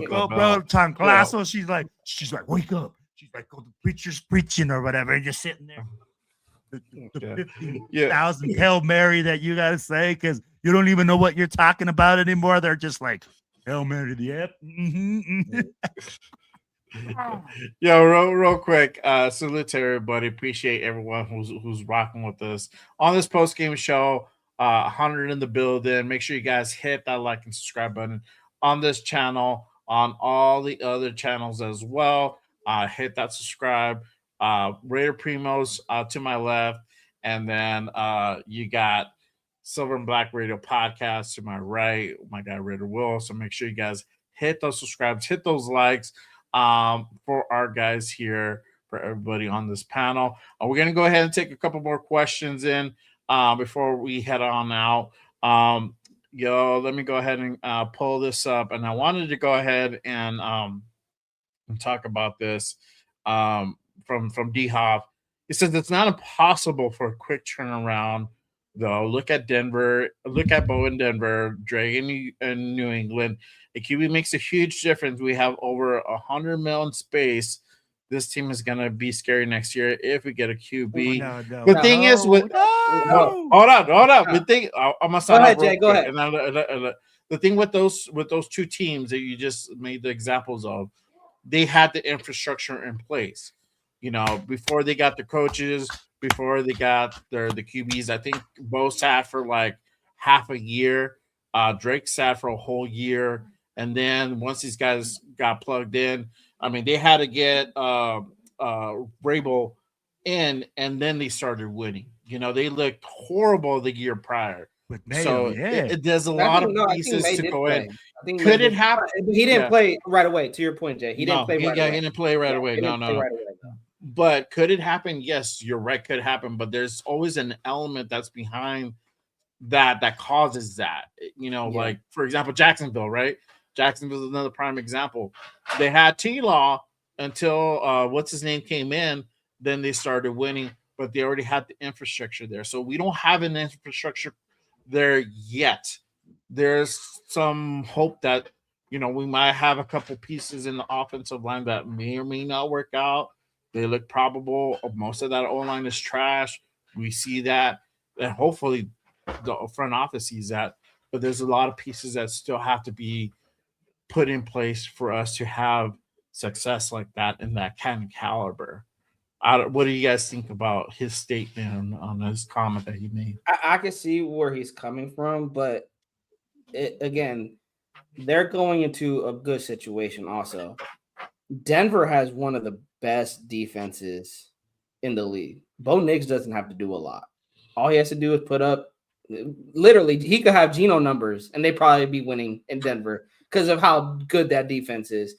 Drake May, he didn't come into the league firing, but he showed promise. He showed potential. Now he's just taking the league by storm. But again, he's with Josh McDaniels, who I've already said, terrible head coach, great offensive coordinator. And Josh McDaniels has his guy. He has his guy, and he has a good relate. The thing is also they kept the offense together. To Will's point, they have wide receivers and quarterbacks developing together. Drake May is developing with a connection with Hunter Henry, even though Hunter Henry was already there, but he developed a relationship with them, developed a relationship with Kayshon Boutte, Ramondre Stevenson. Now they drafted Trayvon Henderson, who's another star in that offense. Let's not forget about that. That's another thing why these quarterbacks are having success, is because it's not all on them. RJ Harvey is a good running back for Denver. Denver has a great, like I said, a great defense. Cortland Sutton is their number one wide receiver. I think they need another receiver to pair up with Sutton, and not taking away from Bo Nix or Drake May and from his statement, they're performing well, but around them is also benefiting them as well. Having a number one wide receiver, which the Raiders do not have. Having a good running game, which the Raiders do not have. Having a great defense, which the Raiders do not have. Having a great offensive coordinator or offensive play caller, which the Raiders do not have. Having a great head coach, which the Raiders do not have. Having a stable organization that doesn't go 24 years of being a dumpster fire, which the Raiders have been for the past 24 years. Like Denver, the thing is about Denver is that they finally came into their heads. We tried Teddy Bridgewater. It didn't work out. We tried Paxton Lynch. It didn't work out. We tried Brock Osweiler. It didn't work out. We tried these bridge quarterbacks. Ring the bell, these bridge quarterbacks. They tried it. They were in position to draft their quarterback. But before they drafted the quarterback, we got Patrick Surtain, a lockdown corner who's on a rookie deal. We build up that defense. We put up the offensive line. And then we go get Bill Nix. They bring him into a good situation. I said that about Mendoza. That's what the Raiders have to be aggressive in this offseason. Can they catch fire next season? They can, but I don't expect it because A, the division they're in, and B, there's a lot of holes that the Raiders have not addressed in past drafts. To Will's point, the past first-round picks we have missed, you guys, are coming back to hurt us. The Tyree Wilson pick is coming back to hurt us. The Alex Leatherwood pick, the Jonathan Abrams, the Damon Arnett, those picks are coming back to hurt us. That's another reason why Denver and New England are basically having good years. Drafting well. They have all, just to basically to Jay's point, it all came together. They have a plan in place. They have a vision in place. The Raiders are not in position to have a one-year flip. They're not. Like, you don't change. I said this so many times. You don't change 24 years of losing into basically a year of dominance, and then basically long-lasting dominance. And it was very evident with 2016. We had one good year, 12 wins, and thought we were bad. We weren't. We weren't because drafting hurt us. Still drafting bad hurt us. Bad free agent contracts. Basically giving up on a head coach because you want a nostalgia act at the head coaching position. There's a lot of things that the Raiders have done, D-Haw, that I cannot put them on the same caliber as New England, as Denver. Denver and New England we got to also look at them from an organizational standpoint. Owners take care of those organizations, at least with New England.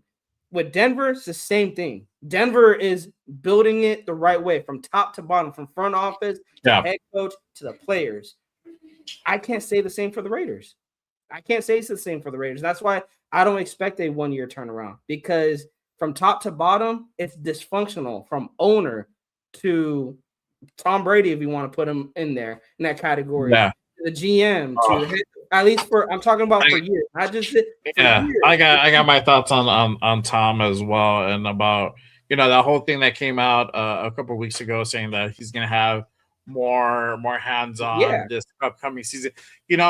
That's the shit that they were saying last year, and that he was going to be involved in the draft. This comes from Mark. Everybody forgot that this came out of Mark's mouth. That was put out there, that he was going to be more involved in the football side of it. He's going to be involved in the draft and yada yada. And what do they do? He was all backtracking, saying that I wasn't involved. I don't really I wasn't participating. I don't expect him to be involved. No. So what makes you think that's gonna be this case this coming up season? So and if he is involved, I don't believe none of that. If he is involved, gonna be involved. Don't be commentating at Fox. And to D-Haw's point, I see he says spend heavy in free agency. They can, but spending a lot in free agency always doesn't equal wins. It's working out for New England. It is. It's working out for New England. But outside of New England, who else spent a lot of money that didn't the Lions? I don't know. It wasn't the Lions. They drafted also. They drafted pretty well too. So that also, and it was again. That's what I said. Spending heavy helps when you draft well. They already had Christian Gonzalez, a shutdown corner in the building. Spending heavy when you need a few pieces that are just going to go ahead. The home run pieces. That's what you do.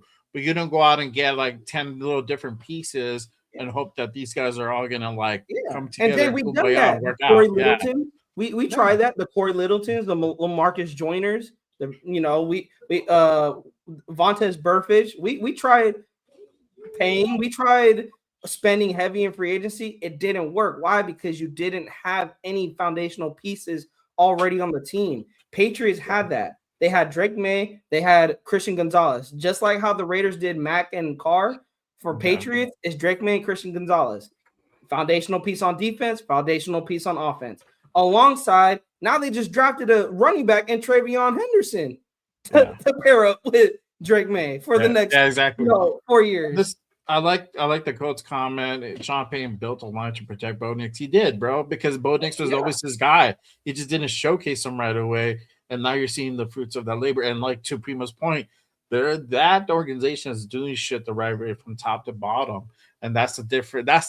That's what you're seeing, like a really good team like in the fucking Broncos, which I hate fucking seeing, and us. There's a big difference, and at first, a lot of people weren't. I know because I heard a little shit here and there that people in Denver were not feeling what was going on when Peyton came in first. It wasn't working out good. They didn't look good at first. They did, and I think no, and it's gonna happen to us, and we just need to fucking have patience. If most people get their wish, and Pete's gone, we need to exercise motherfucking patience. No, this is gonna be like a 3 or 4 year thing where we're not gonna see the return on investment to like year 3. Realistically. Real quick, shout out to my guy G Fam with the $10 fucking smacker fucking goddamn Rooney. Damn, bro. Thank you. Would you trade the first overall for the Jets for pick swap, number 18 overall, along with 2027 first, and plan for a 2027 QB draft, or maybe even get Burrow if he wants out, or Mendoza, or bust? Raiders. Shout out to my guy G Fam with the $10 super. Appreciate you, my guy. What do you guys think? I'm like, that's a very complicated question. That's a very complicated question. Talk about your questions, bro. This is a very complicated Will, you were talking about trading back, bro. Here you go. So here we go. All right. So if I had the first overall pick, and we're going to trade first picks, plus you're going to give me 18 along with 2 2027 first rounders. Yeah. Yes, I will trade back if Pete Carroll is here. And if my head coach says, hey, you know what, guys, we can definitely use those pieces to build around.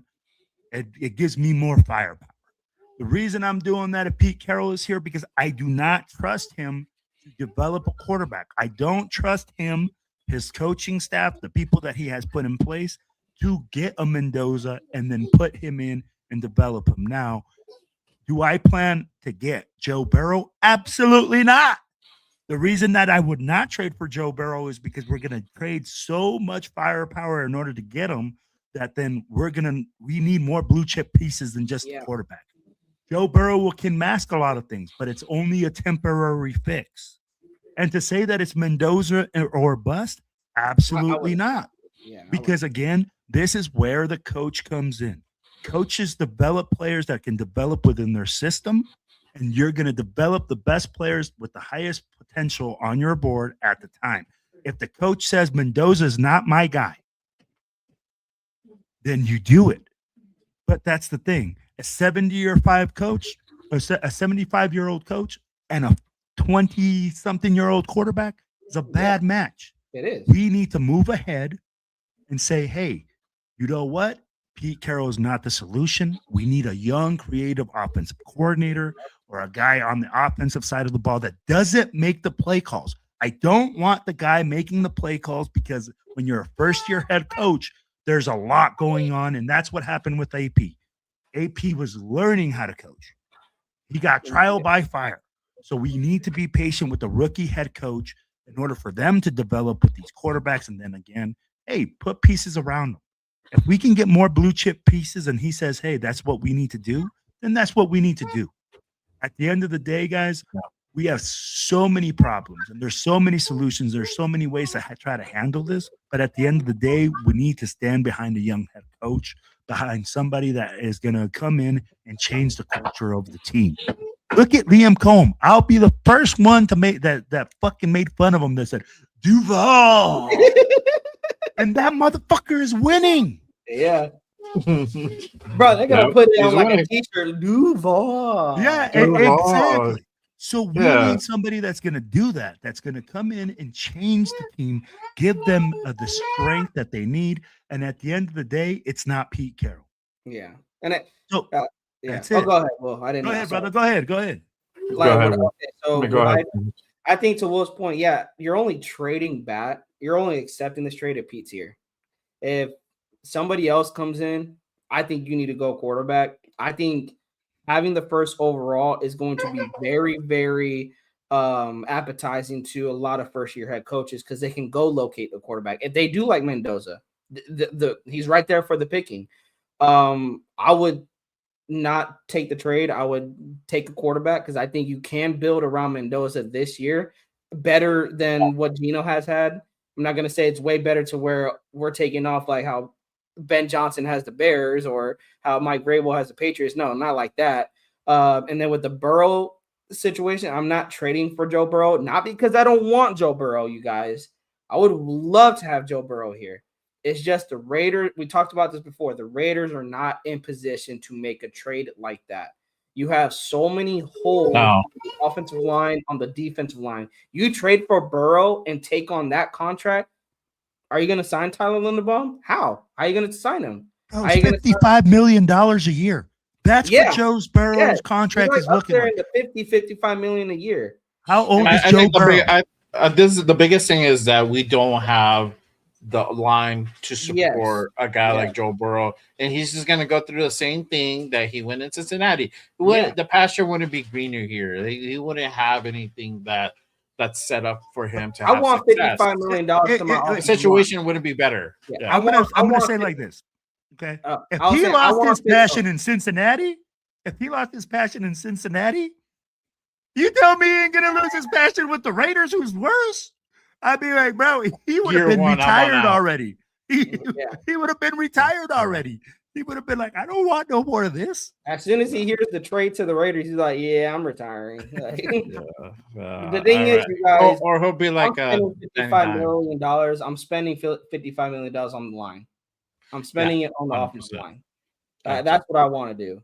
And again, it comes down to it's just we're not in position. We're not a quarterback away. I know I'm screaming for the mountaintops for Mendoza, but I'm also realizing that you need to build around Mendoza. The reason why I like Mendoza is because he's not only coming in with the rookie contract, but he plays quarterback. A lot of people, I've told people, I want a mobile quarterback.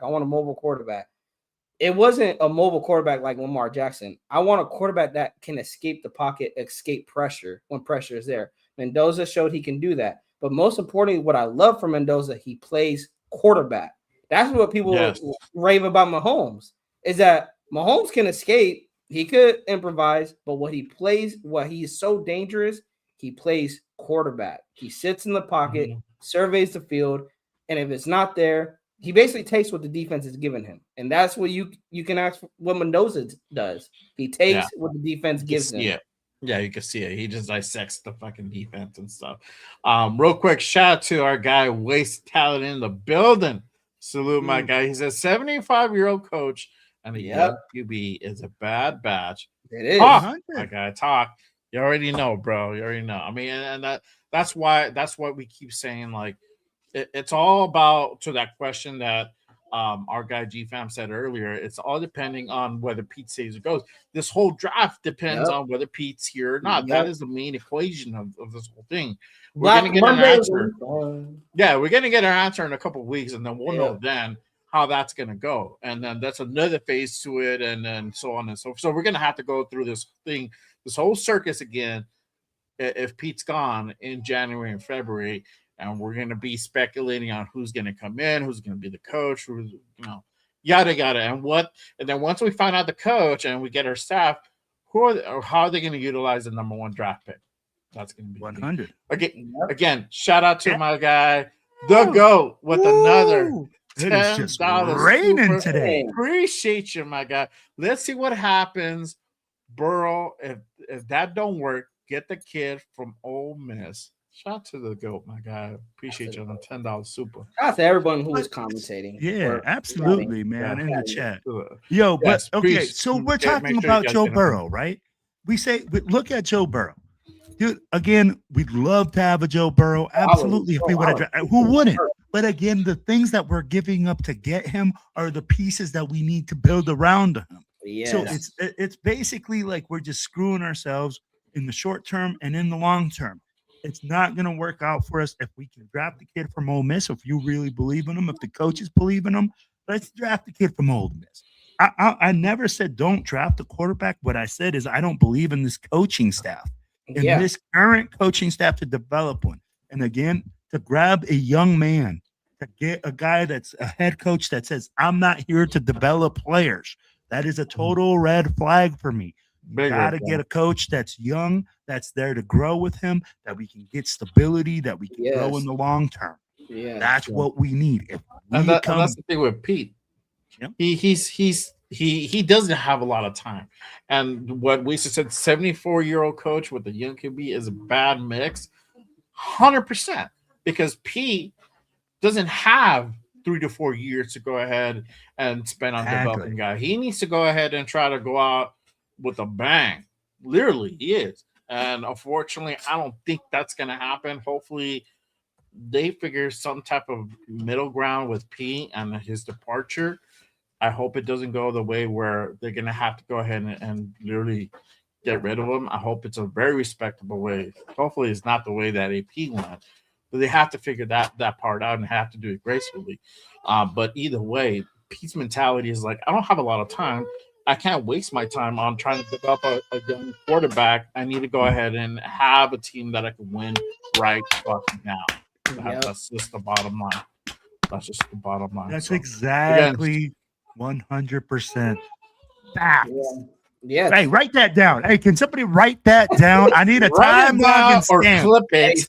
Send it to Henderson, bro. Send it to Henderson too. You can clip this portion of the show on YouTube and send it to Mark. Just send the link, bro, and then Spy Tech. There you go. My guy G5 says, great answer. Only disagree with trading Burrow. He would give up the house for Burrow. I understand that aspect because it's just Joe Burrow. It's just Joe Burrow, and he's so enticing that you want to be.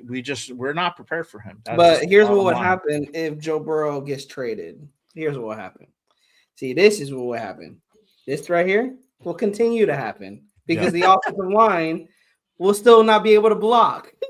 And Joe Burrow is just going to continuously get belt to ass every single week. I want to see Joe Burrow, bro, when he's running the same play 3 times in a row for -2 yards, like the Raiders did today.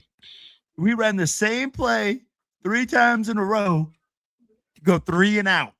You think Joe Burrow is going to be out there running the same play to go 3 and out? He's going to go out there to fucking take 6 sacks in a game? Yeah. He's complaining about Cincinnati. Yes. I mean, and that's why we talk about bringing in a rookie quarterback, because it allows you to be flexible with your cap. Yes. And you can put the cap more to like the offensive line, to maybe the defensive line also. It alleviates a lot of the pressure as well. I'm telling you, if you bring in Joe Burrow, people are expecting you to win immediately. Yeah. They're expecting you to be competitive. And we are in the AFC West. Bro, have you seen these hardest division in the league? Yeah, you said it. Hey, Denver has the #1 defense in the fucking league. Along with Joe Burrow wants to see those guys twice a week. Bro, he don't want to line up twice a year against the best defense in the league. After getting creamed 6 times. Bro, this is the thing. We are not ready for a player of that caliber. We keep continuously saying, guys, bro, who's going to block for them? Who's going to catch the ball? Jamar Chase is his #1 receiver. Who's his #2 receiver? Tyler Higgins. You got T. Higgins. Bro, and you're going to go to who? Tucker? And you know, it's great. T. Higgins could be probably a #1 somewhere else. Yeah. Bro, you're going to go to Tucker and Jack Besh from Jamar Chase and T. Higgins. Oh, that's a real upgrade there. And I get, most people say, well, we got Brock Bowers. I get that, you guys, but he's a tight end at the end of the day. You need a wide receiver one. You need a wide receiver one. Exactly. It changed. Joe Burrow? That's the thing. It's because we haven't had one in such a long time that having a Brock with a wide receiver 1 just changes the game completely, bro. Completely. And then you have a line that actually protects, that open up lanes. It opens up the field. Yeah. Right now, what teams are doing, they're bracketing the tight end. You go high-low on the tight end, and you take him away, and then who do we got? No one else. That's why when Ashton Genty lines up on the outside, you see him continuously get open because there's bracket coverage away from him. If we bring in a legit #1 receiver that demands fucking respect, that people go like, oh, bro, you better freaking tighten up Where's that that butthole number? if you got one-on-one out there. Bro, where's that number? Where's that number at? Where he at? What does Jamar Chase do? He allows T. Higgins to be T. Higgins. He allows Joe Burrow to be Joe Burrow by taking coverages and absolutely annihilating. Hey, I know we don't like Devontae, but look what Devontae's doing for Puka. No, he's opening things up for Puka. He ain't doing nothing now. He can pull the hamstring out the side. Yeah. And it's crazy because it seemed like Puka got better when Devontae out. I know. Yeah. Shout out to Seventh Son. He says Burrow would restructure. Everyone does if they want to stick around. The amount doesn't matter that much. He would get cream behind that line.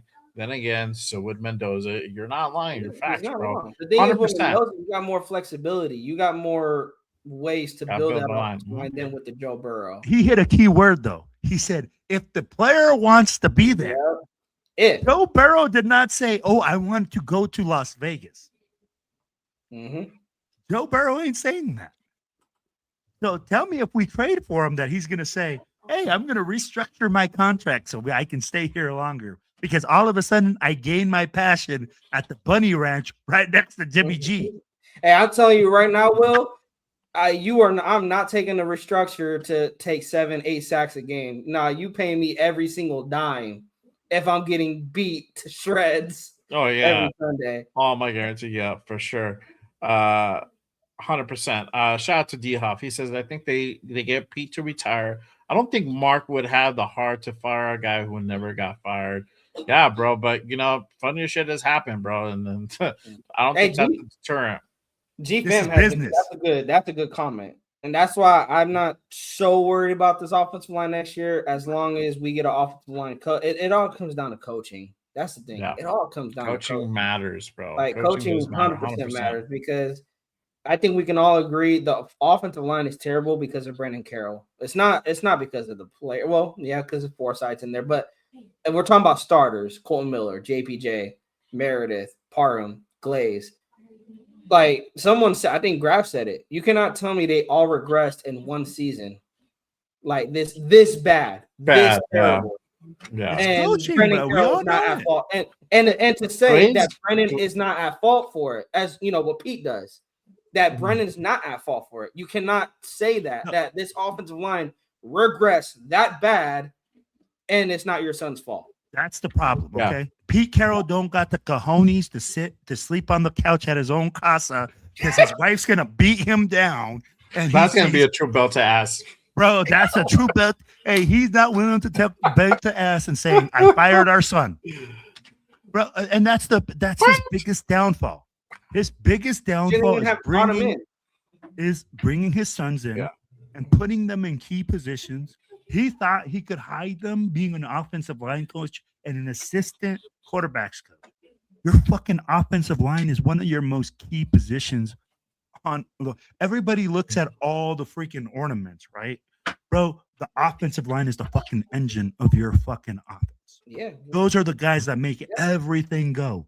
You can have a shitty ass quarterback. If you have a good offensive line, you can run the ball. And that remedies. He also handles the run game too, bro. Look what Jimmy G did. Exactly. The two biggest things that we struggle. Run game coordinator and offensive line coach, and who's in charge? What's crazy is you got Brandon as run game coordinator, offensive line coach, both worst in the league, and then you got Nate Carroll, the quarterbacks coach, with the quarterback leading the league in interceptions. It's crazy. It's crazy to me. Yeah, it's crazy. So, you got both your sons just terrible. I know. Shout out to Devin Son. He said Carroll was a fallback position from the field pursuit of Ben Johnson, backs, and others. I think they would try to replace him if they can. Yes. I think they're already trying. Oh, 100%. I think the writing is probably on the wall. If we're not calling people, hey, if we pull a Tom Telesco bullshit where we didn't make a phone call, bro, Spy Tech, you gotta fucking go. Like I'd be firing everybody. I'd be like, I hope Mark Davis goes in there and fires himself. If they're bro, you're fired too, and kicks himself out because you ain't doing your job, bro. You better be knocking on every door, making every phone call. I don't care whose wheels you're greasing, bro. You fucking make it happen. They're making it happen right now. I want to highlight this. What G Fam said. Remember that line wasn't that terrible under Philbin before this regime played Moses Gutierrez. You're partly right. I agree with that partly, but it still needed to be fixed. It still needed to be updated. There was dudes that shouldn't have been on the team that still were a part of this team. So that's my thing. You know, Andre James, we knew that was kind of coming, but Parham should have been out. I definitely do not agree Meredith should have been center. And we should have, you know, you could have brought in a different guard. Like I said, Mekhi Becton was out there. We could have fucking got a fucking piece right there. And we would have been half, at least not even half as bad as we are now with this offensive line if we had at least Becton on there, bro. So that makes a big difference. It's just the perception that Spytek and Pete have for this offensive line, just based on the limited body of work for the last 4 or 5 games of that improvement once Getsy left, was just a facade. You know, a lot of it was a scheme that the offensive line was running that just was they weren't getting it, and they were trying to do it again early on the season, and the same shit happened. They just stuck through it the rest of the season, and that's what we're seeing right now. You know, again, we don't like Will's point. We don't know who the fuck shows up every game. Every game's a different fucking team, and that goes to show the coaching. The perception that a lot of the talent is not there. You can't tell me Forsythe is fucking good. You can't tell me Dylan Parham is fucking good, bro. I don't give a fuck. Don't lie to me like that, Jay. Are you cheating on me? No, I'm just Forsything you. To be honest, I thought Parham could be our center, but not like a center for long term, just a center until we find a JPJ caliber type center. But now that we have JPJ in the building, bye Parham. I wouldn't even want maybe a depth piece.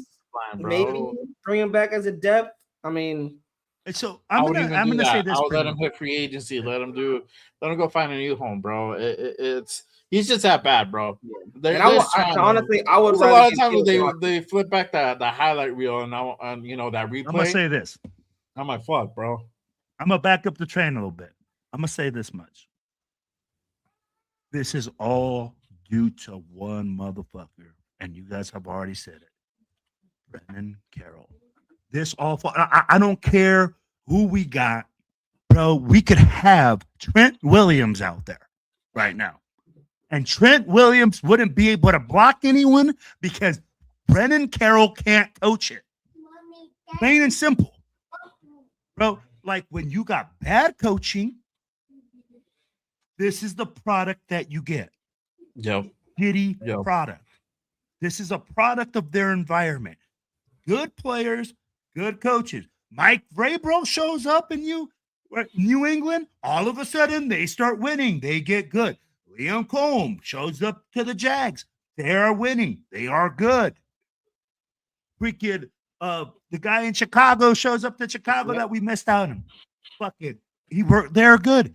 We have shitty coaches that made shitty decisions that are not using our players they're not developing them. Plain and simple. Yep. Yeah. Hold them accountable. We fucked up in their coaching decision. I'm sorry to say it, guys. We made the wrong move. I thought Pete Carroll was the right guy, but that guy fucking. I think a lot of facts, bro. Same. Yeah, for sure. Shout out to D Hoff. He says 20-30 mil in the O line, a big name wide receiver, a big name defensive end to pair with Crosby, and the rest linebacker depth and a D-back depth to go along with the draft. That is a tall order, my friend. I don't think 20-30 million is going to address offensive line. I think you're going to have to double that at least to go ahead. You're giving 20-30 million to Linderbaum per guy, per guy. That's like per guy. He's spending 90 million right there in 3 guys. Yeah, because that's how much you're going to have to spend. You're not going to get it because George Pickens is going to sign for $30 million to come to the Raiders to have 100 passing or maybe 80 catches in a year. Nah, bro. He's going to be like, give me 35, 40. So the thing is, like I said, you guys, is to that comment, you're not going to fix it overnight. You guys got to lower. That's what we got to do. We got to just lower our expectations of this team and be. I know we've been patient for 24 years. We got to be patient again. Better woosah your ass off, guys. Yeah. You better go out there and pull a freaking Aaron Rodgers and get some yahuachika or whatever that shit is. It's like, ayahuasca, bro. Ayahuasca. Go get you some ayahuasca. Have a fucking journey, bro. Have a fucking journey. I'll leave it with this. It's like I say be patient, but it's because I look back at the moves we made during this 24-year losing or not making it to the playoffs and getting a playoff win. Is we've always put band-aids on shit. Whether that was quarterback, whether that was offensive line, whether it's defensive line, wide receiver, what position it was, we always put a band-aid at it.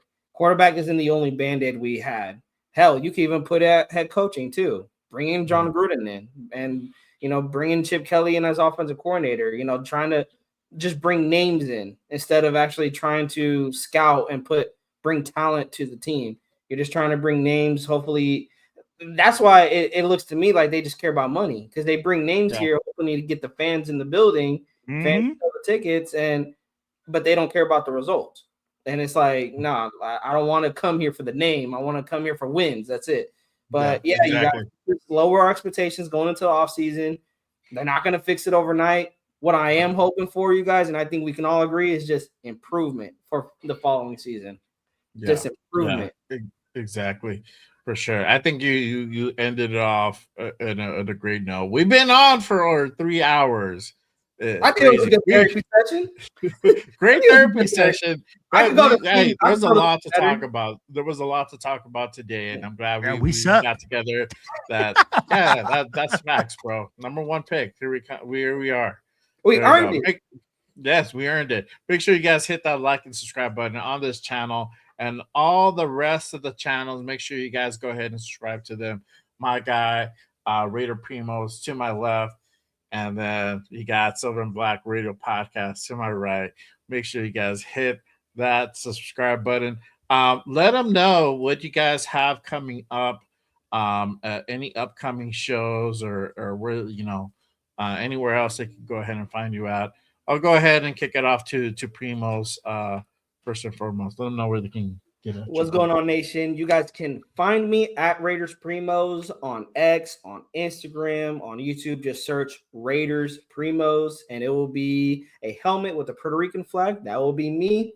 We got a show tomorrow. Going to recap today's game. We're going to be basically talking about what's in store for our future Raiders, and this is basically what's in store. And we're going to be talking about the future. We have the first overall pick. Anything can happen. We have for right now, and we're gonna basically preview the offseason. Basically, I'm already gonna skip the Chiefs game. I'm onto the offseason, you guys. There you go. He's like, fuck week 18. I'm moving on to the offseason. I'm going on to the draft. He's like, I'm skipping all the way draft. We don't even know who our coach is, but we're going draft already, guys. Like, we're doing a few mocks. We're throwing mocks in there. We're doing it for real.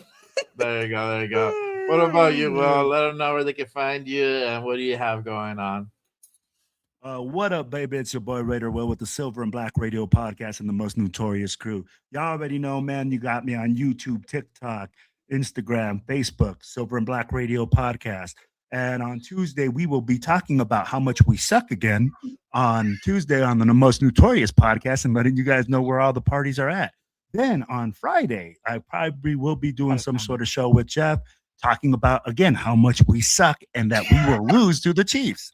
So, again, guys, if you want to hear about how the Raiders will be taking belt to ass this next game, stay tuned. There you go. There you go. Belt to ass. We're just going to make a show called Belt to Ass, bro. BTA. That. That's the new show. The BTA show, bro. Should just dub it the BTA show. Shit, man.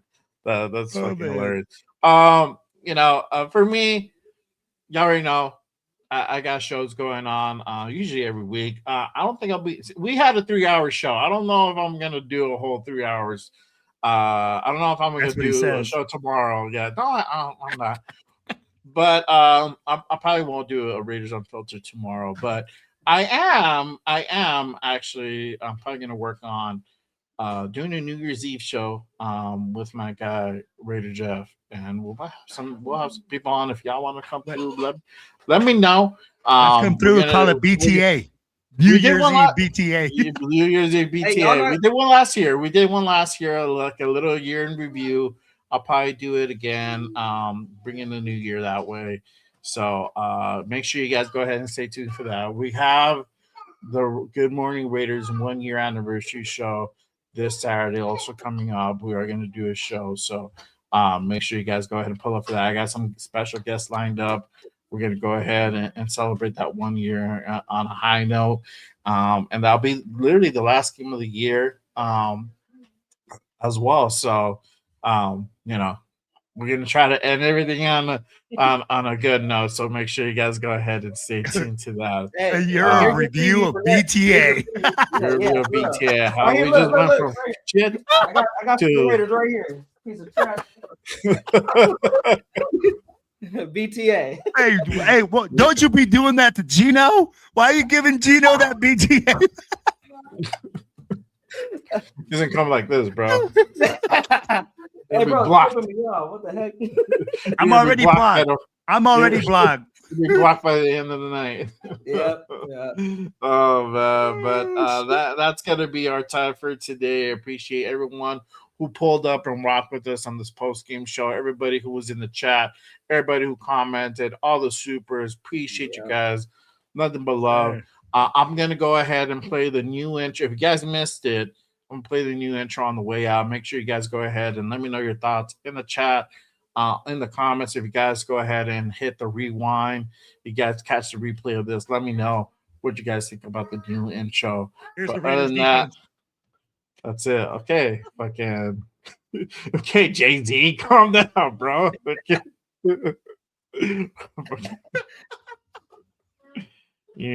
You're Illuminati shit. Stop it.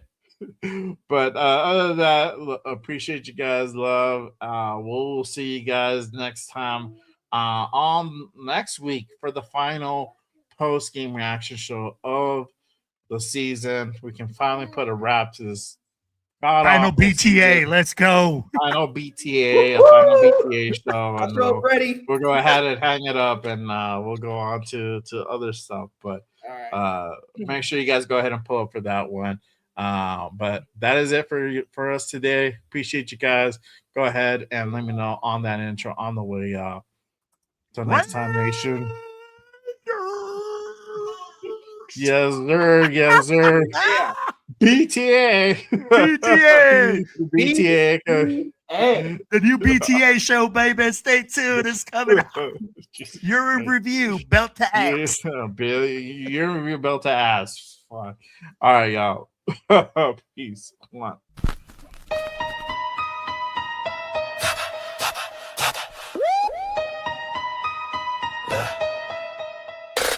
J Raider, the creator with the killer content, hot takes and the dopest. Gas Raider Nation, from Oakland to LA to in Vegas. Nothing greater than the Raiders, only facts. Just Raiders, just Raiders, just Raiders. Stand up, just Raiders, just Raiders, just Raiders. Welcome to the channel. It's called Just Raiders, baby. If you ain't subscribed, then you gotta try. Just Raiders, baby, nothing but love for the Raiders. Been an OG before 93. Shout out to the nation, they always crazy. So nation, ride with me, taking over my style. It's amazing, making hits like Max on the blitz. The silver and black, on the attack. They on the map, if you a fan and you with that. J Raider, the creator with the killer content, hot takes and the dopest. Gas Raider Nation, from Oakland to LA to in Vegas. Nothing greater than the Raiders, only facts. Just Raiders, just Raiders, just Raiders, just Raiders, just Raiders, J Raiders, just Raiders, just Raiders, just Raiders, just Raiders, just Raiders. Putting on shows like Brock on the go. We just like J Raider, the innovator, making shows like Good Morning Raiders, the originator. Raiders Unfiltered, raw, never censored. The post-game reaction, nothing but action. Just Raiders, baby. Just Raiders. Just Raiders, baby. J Raider, the creator with the killer content. Hot takes and the dopest, yes. Raider Nation, the only nation. There ain't no question. Just win, baby. Win, baby. Just win.